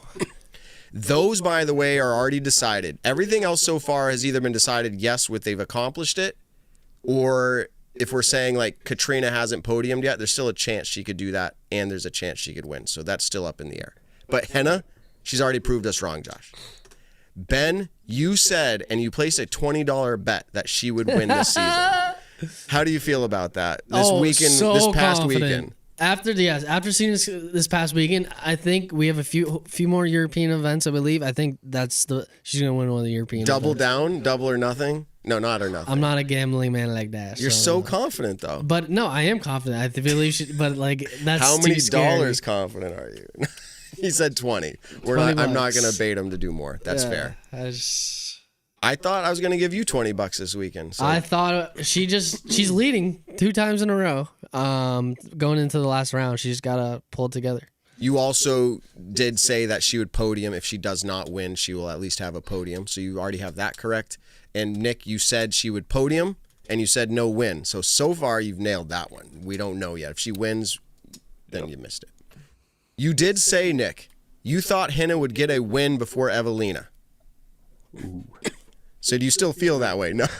Yeah, obviously exposing not. our picks. Yeah. This must be like how Skip Bayless and Stephen A. Smith feel when the people pull takes from like 2017. They're like, yeah, that's funny. Tom Brady will be the worst quarterback. Yeah. Yeah. All right. So you made that bet for Henna. Ben, we're going to sit on that one. Holland Handley. That was easy. What do you think we all said before the season started? I bet you we all said win in a podium. Win in a podium. And Nick, you said she would have a breakout season. What do you think about that? I mean, I think she's playing incredible, and she's got wins. She has a win. She's got podiums. So I would say that's a pretty damn good season for her. I would call it a breakout in a weird way, because I feel like, winning Throw Pink is she was really good. Don't get me wrong. So it's tough for like her to have a breakout season. Like if she was to pop off 3, 4, 5 wins throughout the year, then that's an insanely good breakout season. But I think her getting over the hump, getting the win, being in contention a lot. We've been talking about Holland a lot this year, and so I would consider that. She is in the middle of what I think even she would consider a breakout season as well. The FBO competition's gotten really good over the last couple of years, especially with the European players stepping up and then a lot of the American players also stepping up. So it's like to just to get a win right now in general, to get over that hurdle, get over that hump. Yeah, I would say. I think you nailed it. I think you nailed it. And we all executed that one. We got points for podiums and wins for Holland. Next up, Ella Hansen. Josh, let's go. You said no podium, no win. No podium. Oops. Wow. Which she's already accomplished both. I said podium, no win. So I get 1 point for that. Ben, what'd you say? Podium and a win, baby. Every single pick. And he's playing the odds somehow. He's like, if I pick all yes, like. I mean, you picked players who all had the chance to win. That's what I'm saying. So. These are all good, great names that have been so close. Yes, but to have them all win is a really high task too. I feel. Well, Kristen not being in the field definitely is helping. So. Oh, it is helping.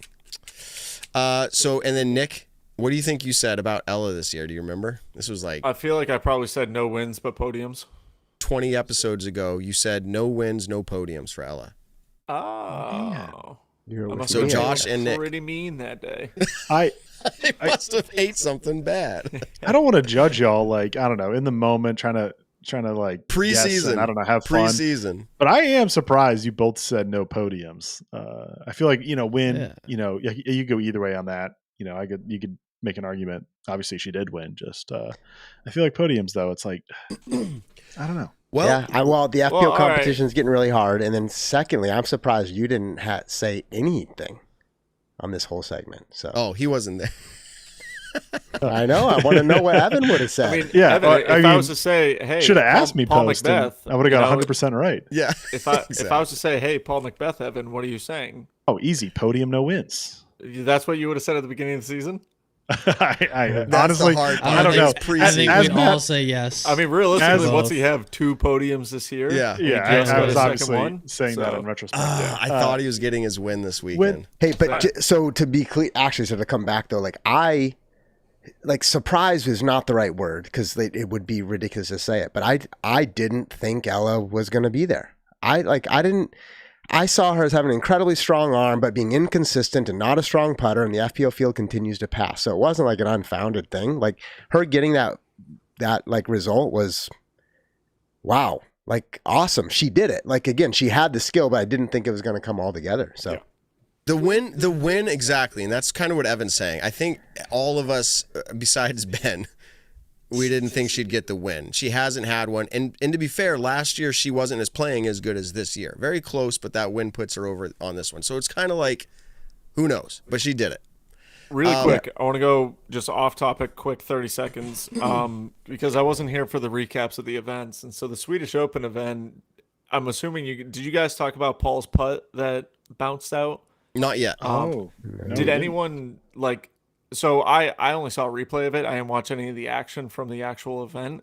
So I don't know if anyone slowed it down, zoomed it in or anything like that, but it looks like what was a pretty good putt and just weirdly was just a little bit too soft, and so it didn't really grab chains. It turned vertical. I saw two different putts, but one turned vertical as it hit the chains, as you can imagine, and going through the chains. So it kind of hit the back rim, and then it bounced and balanced lightly and fell out. It was crazy right through. So this is the one that hit the bottom of the basket, right? Is that what you're saying? Yeah, the one that hit the bottom of the basket. That bounced it was out. I was like, whoa. It was a little light, and I think it hit left chains low. Yeah, and chains into the basket, but then it was sideways, as you were kind of saying. And those are the baskets, and correct me if I'm wrong, but European Open, the disc golf park baskets, where the basket itself is a lot smaller than it's shallower targets that we've seen, right? Mm-hmm. Okay, gotcha. I didn't know if you guys brought it up earlier. I definitely wanted to make mention. It might have changed the outcome because you never know how that affects you mentally and whatever else. But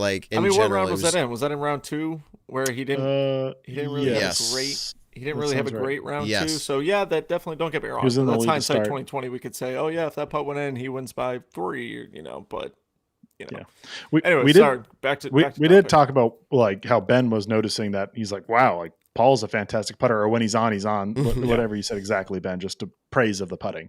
Yeah. So we didn't mention that, but didn't mention the downsides of it. Yeah. All right.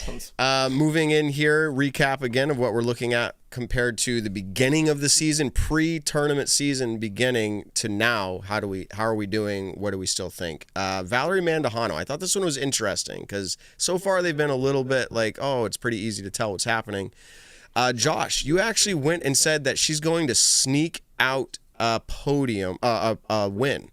You said the podium was no question, but that the win was kind of a stretch. But you did say she'd get a win. Do you still feel that way? And looking at the season as you see it now, do you feel that even a podium was no question, as you put it? Which name? Valerie Mandujano. Okay. Because I look at it, and I don't want to put words in your mouth, but setting you up here, I look at it and go, man, I don't know if I would have picked either of those at this point. Yeah, given where we're at now in this season, right now, I'd be I don't what was I thinking, right? Because you see how the season's played out, but it kind of influences. I don't remember exactly what all my thoughts were, except that I guess I thought she would get a podium, and she did. She did. Yeah. She does. And frankly, she could still get a win. This weekend. Yep. Imagine that. It's still on the table. Yeah. I said podium, no win. Ben, what'd you say? Yes, podium, yes, win. Yeah, so that's the only one that's... Do you think she's going to get a win? Of course. Wouldn't change. Double down. Yeah. She's had a not incredible, but a decent season, to be honest. So it's kind of weird for us to be so skeptical. There's something about it. And then, Nick, you said podium and you said a win. So, do you feel like she'll get a win this weekend? Yeah, it can happen. Calvin Heimberg. That was our unanimous yes to everything. So, everyone we picked all had Calvin. to say yes to that, right? Yeah. Should have done multiple wins, which also would be true, but just multiple wins, right? Yeah. We should do bonus points next year if you can pick how many or who gets the most. Paul Macbeth. Josh, you said yes to both. Actually, let me put it this way. Everybody said yes. He'll win and podium. So we got the podium out of the way 2 times. We need him to win to get this right. He's going to win. Easy. Yeah, easy? I would still... Well, yeah, I don't know if it's easy, but I would still keep... Is it a European Worlds? The World Championship. Lynchburg, baby. Okay. He designed it. He owns it. So yeah, it's not a slam dunk, but I still feel confident with the pick. How big would that be? No, like he owns the course, like owns it. Oh, I see. I don't think he actually owns it. Wait. Like the course is like his child, like Pablo. Oh, okay. It's like, he owns it. He owns Not to get picky with this, but didn't Simon shoot a better score on that course than playing Paul style? Has ever? Yeah, I think or just at least at the time. I think in a video, Simon had shot a really, really good round. And then at Battle for Bedford, I think one of the rounds Paul had shot like 10 down or something like that. Which the revenge round. I think that's the course record. Somebody needs to go down there and beat that course. I mean, surely at Worlds. Yeah, at Worlds. With 150 people in the field or whatever it is. Someone's going If someone shoots better than 11 down there, that's so stupidly impressive. That's the bet right there. That's the bet. Yeah. Okay. I put $20 on no one shoots 12 or better. For all of us, 20 for all. Yeah. I'll say this. I thought at Olympus this year, someone would hit double digits and no one did. Wow. Really? Optimistic. Wow. Time flies. I know, right? Okay. Moving into what Nick said for me would be wild to do the pick that I did. So far, I'm right. Isaac Robinson. Everybody said he would win in podium. And I said, I think he'll just get a podium this year. Nick said it would be wild for me to pick against the world champion like that. And I tried to make my case. I said, James Conrad, Greg Barsby. To which Ben said, oh, the James Conrad point, it's got some weight to it, Matt. And I said, okay, I'm sticking to it. How do I feel? I feel like it's still a roll of the dice a little bit here, but my feeling that he was not going to come out as a dominant player was accurate. Obviously, he's playing well where he can get the win, so it's going to be a little luck on my part for him not to win. But everybody else, you're still in it. If he wins it, you get more points than I do. Well, he only just got his podium, like his last event. So, yeah, that wasn't even a slam dunk to this point. Mm-hmm. I mean, Isaac is another player that could definitely win world championships this year.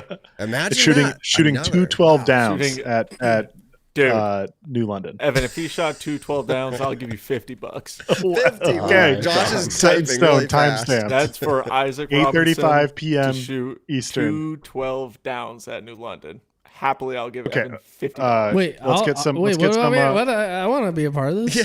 And let's get some extra. And if let's he get doesn't, some. Let's clear it up a little $1. Bit. If he shoots 12 or better, that's what we're considering, or exactly anyone. For every stroke better than 12, I'll give you $1 extra. Wait, but the bet is that no one in MPO is going to shoot 12 down or better. Nick, you've been there. Have you heard of anybody shooting that good? Here.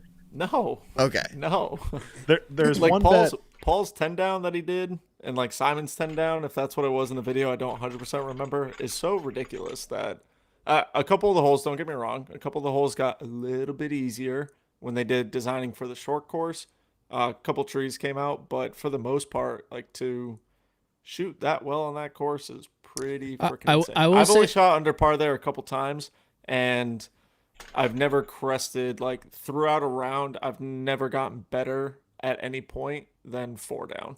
I think at one point I was 3 or 4 down, but I think I finished at like 1 down or something like that. That kind of gives me hope. Like Nick, I don't want to undersell that. I know that it could come across that way, but you're telling me Isaac freaking Robinson couldn't just go up there and slay. Here's the thing. I think anyone in like the top 10 could go out there and slay, but to do it twice at New London, because that's the bet, right? That's for $50. $20 was if anybody does it.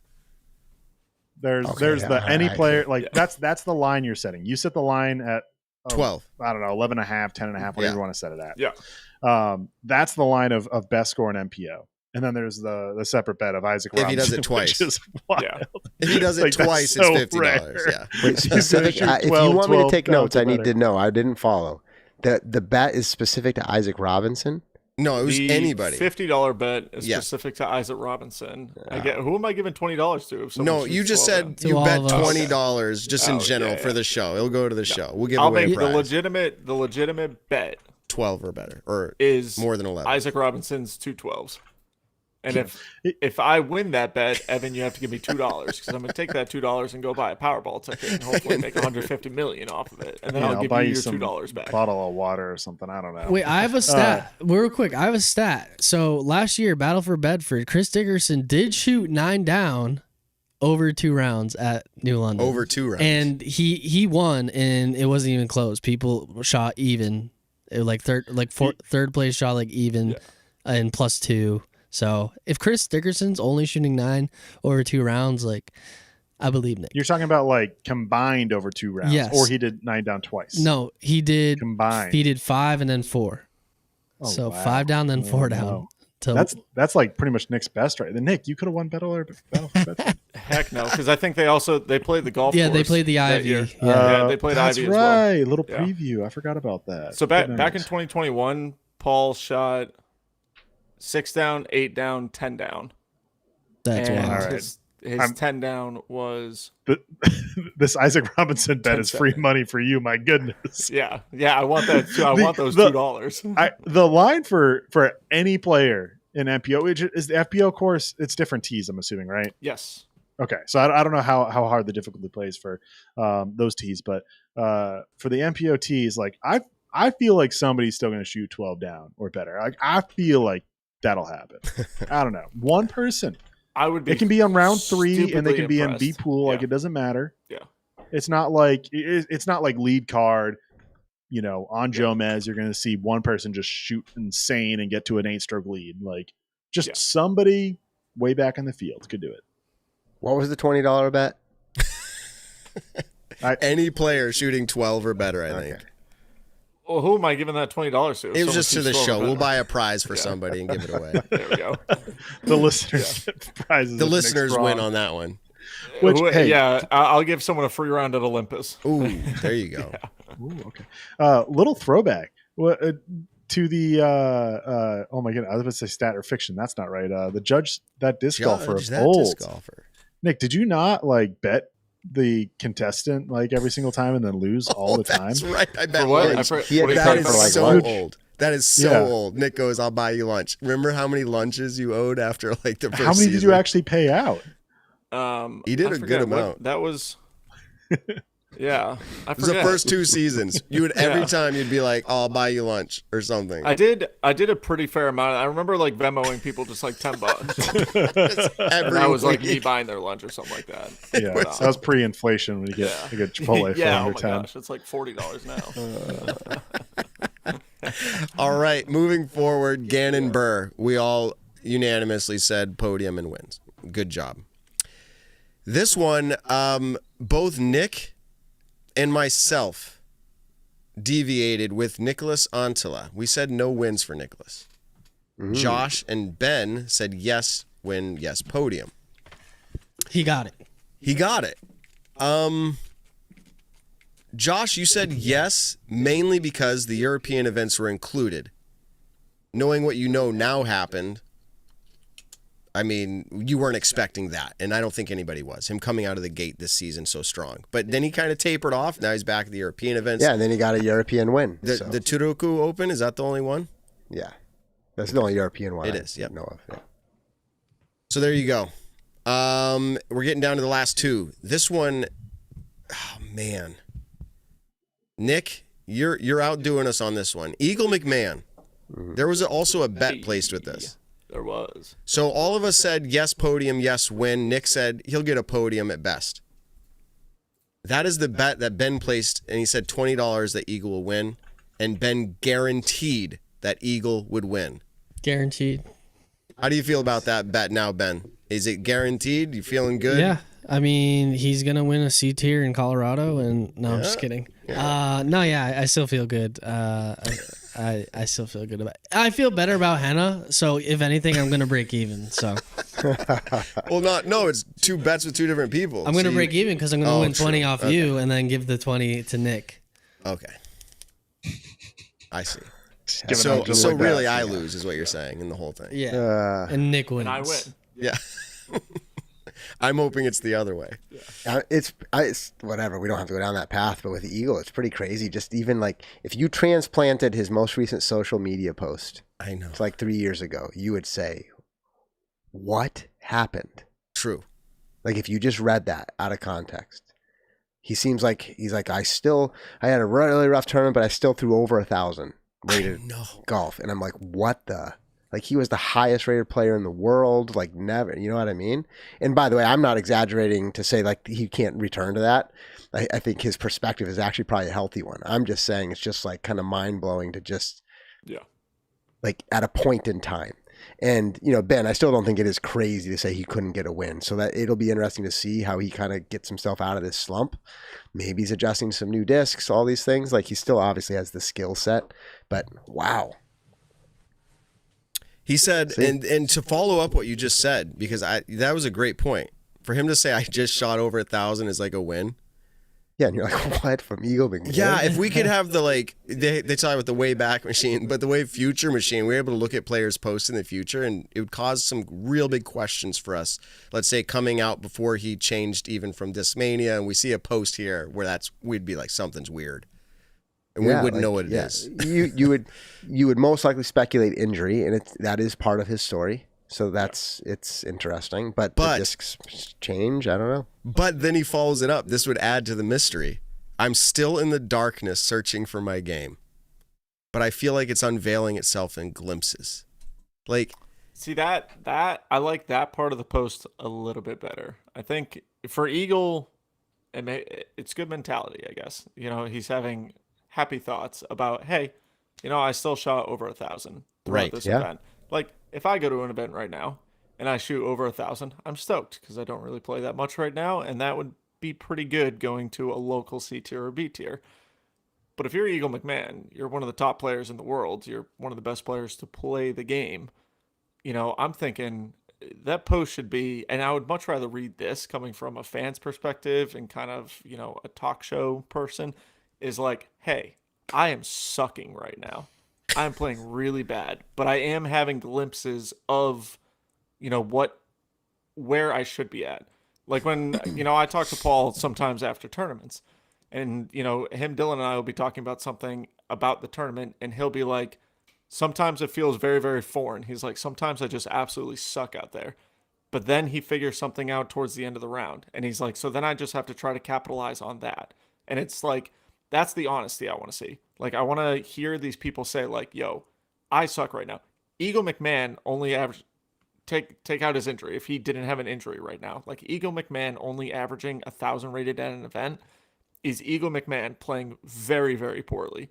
That's like 12 strokes less than what Eagle McMahon should be playing at a tournament. And that's like the huge difference right now. I want, like, it's obviously none of my business what pros post about themselves, but just that honesty and accountability aspect of it, of I'm not playing great right now. And I applaud, like, when Brody was coming out saying, I'm pretty burnt out with the sport right now. I'm not really in love with it. You know, all those things, like, I can appreciate that because there's honesty there. There's that, you know, and then maybe he does get fired up. Maybe the time off that he's had right now, maybe he's fired up again. Maybe he comes out and he kicks some ass at the next tournament. But I like that. I like that honesty of, hey, I suck right now. I need to do better. And I think in disc golf right now, you know, professional golfers, they go out to the range and they spend hours out on the range hitting balls.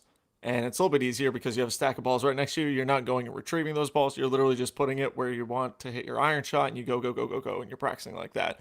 In disc golf, you don't always hear about the players doing as much field work. There are a lot of players who do field work, but the practice in disc golf, and I've noticed this back when I played a little bit, when I toured around a little bit, is the majority of the practice that players are getting right now is literally just from traveling to the tournament, getting there on Sunday night or Monday morning, and then playing 3 or 4 practice rounds, and they consider that, hey, that's me practicing, that's me refining my game, I'm learning the course, there we go, that's all I need to do. Rather than, you know, back when in 2015, when Paul was grinding in the sport, it was, you know, hundreds and hundreds of putts every single day from 25, 30, 35, 40 feet. And then he was, you know, practicing for the Australian Open when he was in Oklahoma.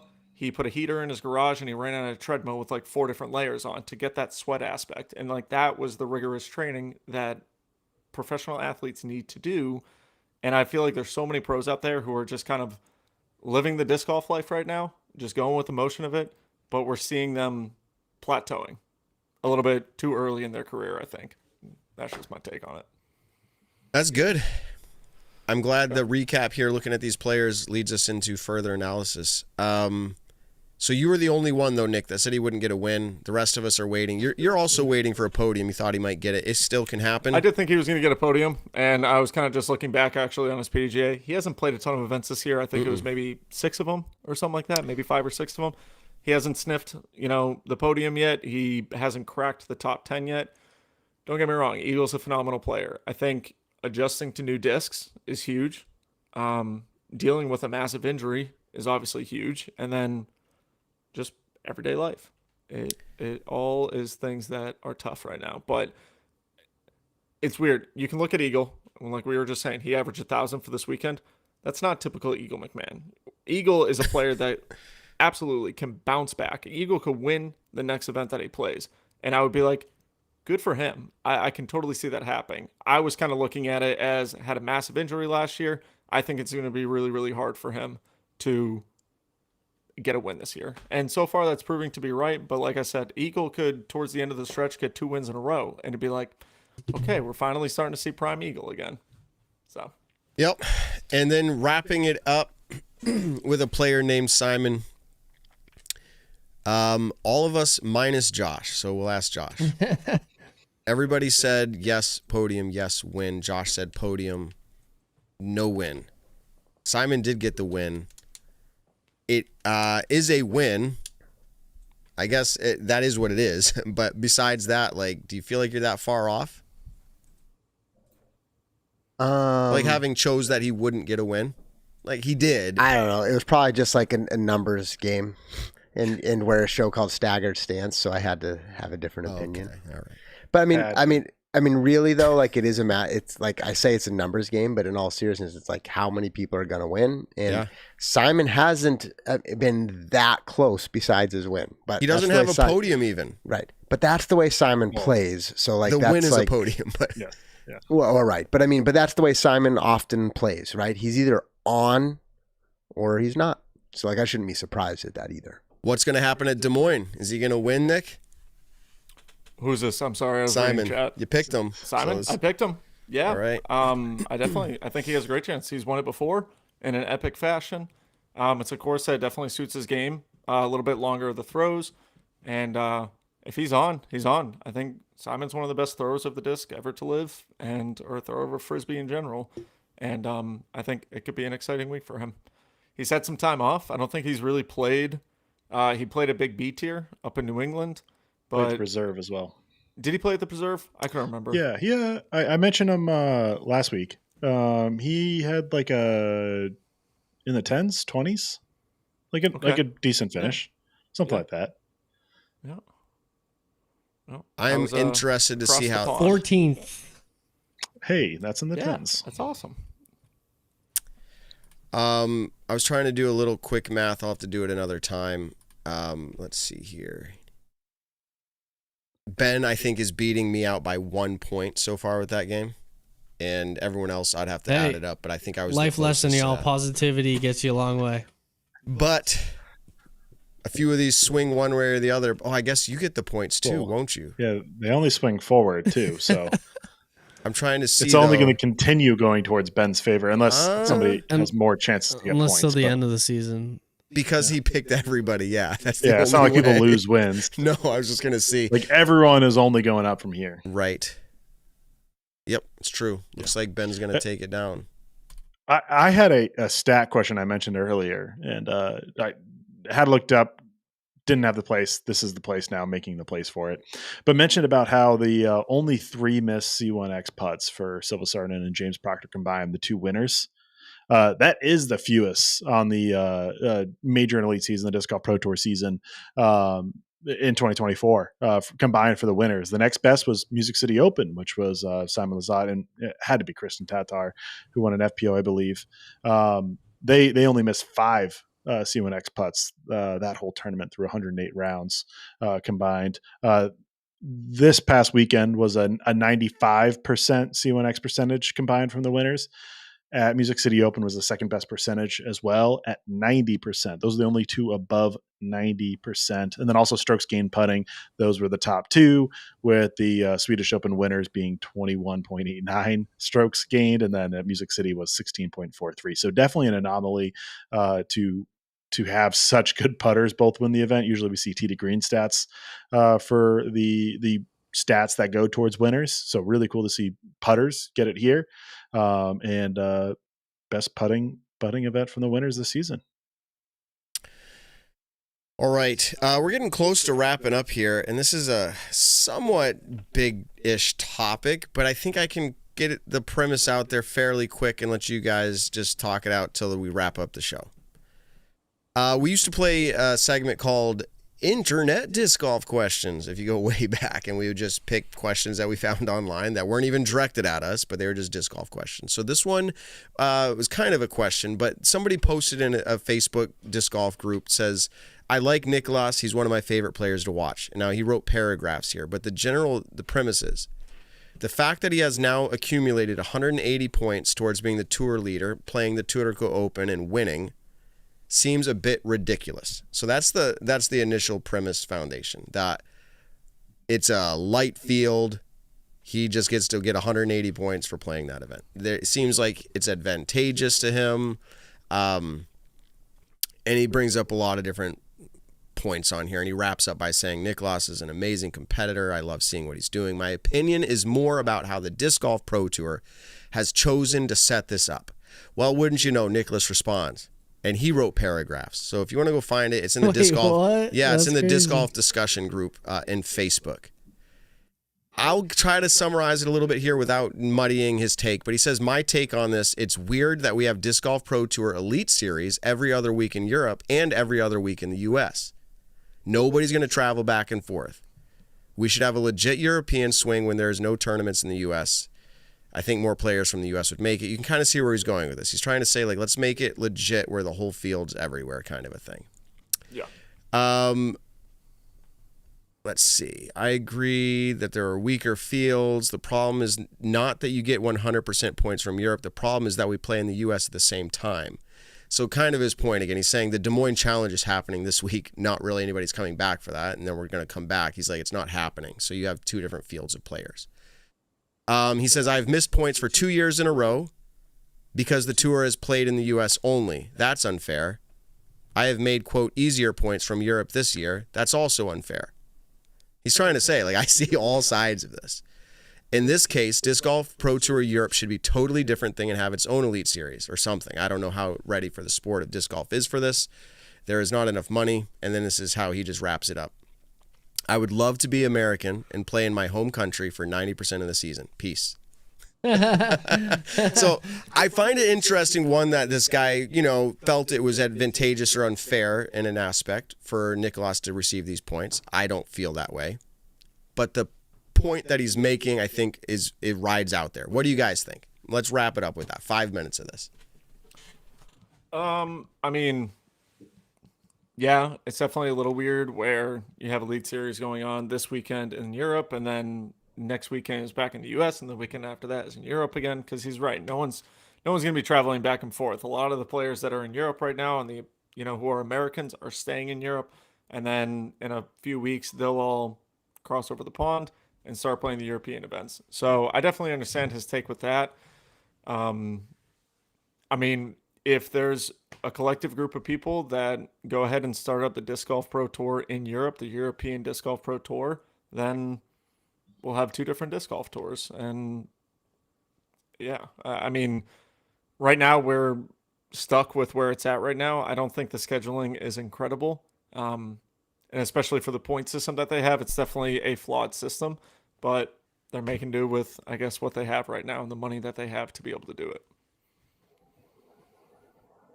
Yeah, I think eventually they'll work to refine that schedule, because I think we can acknowledge the sentiment behind that.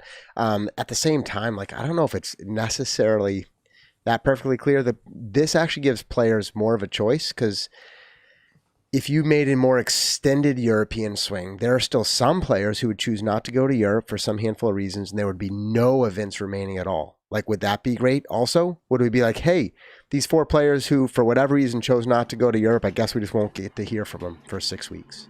So I actually think to some extent it's like, hey, I don't, so to be clear, I don't love it, but I don't think it's like completely like ridiculously and lopsided. Like, if you just go what you think every single player on the tour wants to just go to Europe. The answer is no, they don't all want to just go there. So having some tour that allows some back and forth, and if a player wants to make the trip, they can. However, in general, I think eventually they'll look to smooth some of that out. But I don't know. It's not as obvious to me as that poster makes it sound. Mm-hmm. A couple additional points I want to make is one, how the points work. There's 5 Elite Series events in Europe that are at the DGPT level, which only 10 of those count. Your top 10. It does include the DGPT Plus that are weighted a little bit more, but they're in the same category. The trick here, though, is only the top 3 of the Europe ones can count. So if you play all 5 DGPT Europe Elite Series events, you have to drop at least 2, no matter what, compared to the rest of the threshold. So, sure, you could get 3 events. Like, I don't know, like if you're worried about that much, like 3 events at most is what's counting, compared to all the events in the US potentially going towards it, and then you count your top 10. Anyways, my point being is not all of them can count. There's a limited number, and there is a separate DGPT Europe point system, which does include all of these Europe Elite Series events as well. The silver events that are happening only count to the Europe events. They don't count to the DGPT World Standings. So there is like, I would like, it's the Pro Tour came up with the point system. I'm sure that they had thought process going into this. They thought about this. They didn't blindly just add in these Europe events without thinking about it. They had the reason to go through it. They had the reason to pick the top 3. It's all part of the plan of going into Europe with the Disc Golf Pro Tour Europe. Secondly is with Nicholas Antila. I mean, just to run a quick scenario, I mean, he's in 3rd place for the points right now, not far behind Ricky Wysocki, but has a pretty sizable lead over Anthony Barella now, who, of course has 3 wins, but has had some struggling events elsewhere in his season. But Nicholas Antila, he played the Copenhagen Open and finished tied for 2nd, got 80 points, and he played Turku and won and got 100 points. The Elite Series event in the US prior to the Copenhagen Open, he didn't play, which is the Dynamic Disc Open. Virtually everyone else in the top MPO side of the points played that event and got sizable amount of points. And then Turku Open, he didn't play the next event after, which was the Preserve Championship, which the majority of the top played. Some others missed it, like Calvin Heimberg, Ezra Robinson, Chris Dickerson. But if you change up his points, and let's say he played DDO and the Preserve instead and finished somewhere around 15th to 10th somewhere and got 50 points at both events, he's still in 3rd place. He still has a lead over Anthony Barella. Like, yeah, he gets less points, but all this is to say is Nicholas Antila is a fantastic player who's worthy of that 3rd spot. You could make thousands of different standings criteria, and sure, he might drop in some, he might gain in some, but like, he's still a 3rd place as of now quality player, no matter how you slice it. So I mean, people can have opinions. There's a million ways you could run the Disc Golf Pro Tour. Fans, that's the fun part, is you get to theorize how it could be, and this idea, it's fun. It could be a great idea. It ultimately isn't the one that's in place, and so we can debate about it and have different stances as much as we want, but the one in place is in the place, and I think it's a great solution. I think it's also super exciting watching these Elite Series events in Europe. The Swedish Open was a beautiful course and super fun disc golf to watch, so I thoroughly enjoyed it, which is not necessarily the point. It's not that there isn't enjoyment, but just at least wanted to add that on to the end, that I feel like these Europe events are nothing but a good thing. Yeah. Ben, any thoughts before we wrap up the show? Yeah, literally kind of same sentiment. These European events are a good thing. They're doing it now. Obviously, there's not as strong of a field now, but I think you have to start somewhere, and I think that's what they're doing. I think it's super, super important to grow in the sport that they're going to Europe, so it's a good thing. Maybe they can figure out the schedule more, but I don't see it hurting. I understand the pains and qualms on both sides, but it'll get there eventually. 5 years from now, I see these European events being way more prestigious, just like the American Elite Series. I will say I am most impressed that we still are in a disc golf age where players will respond in such a lengthy format, like the paragraphs. I send it to all of you guys here on the show. Everyone else you can find on social media. All right, so we've made it to that point in the show where we're going to wrap it up. Nick, it's been a little bit. But yes, thank you, everybody. You didn't give it to your Scottish accent, though. Oh, gosh, no. I'm way too tired to try that. Thank you, everybody, for tuning in on this wonderful Monday night. Appreciate you guys. I've missed you all very, very much. I'm excited to be back in town and hopefully bring you guys some good content. So don't forget to like, comment, subscribe on the YouTube channel. Thank you for all the live chatters tonight hanging out. Definitely tell your friends about it. Pop, drop, all that, or pop, drop, lock, excuse me. Thank you, Hooligans, Disc Golf 978. Tell someone you love them this week. Catch you on the next one. Thank you, Disc Golf 978. Appreciate you. It's going to be a good time, guys. Disc golf is coming around not the last corner, but the back half. Be cool to see what's going down. I already mentioned my schedule for the next couple of weeks is crazy. You guys will hold it down if I'm not able to make it, but I'm going to try. Otherwise, it's good to see everybody, and we'll catch you next time. Nick, you're awesome. Evan, you're awesome. Josh, you're awesome. Ben, you're awesome. Peace out, everybody.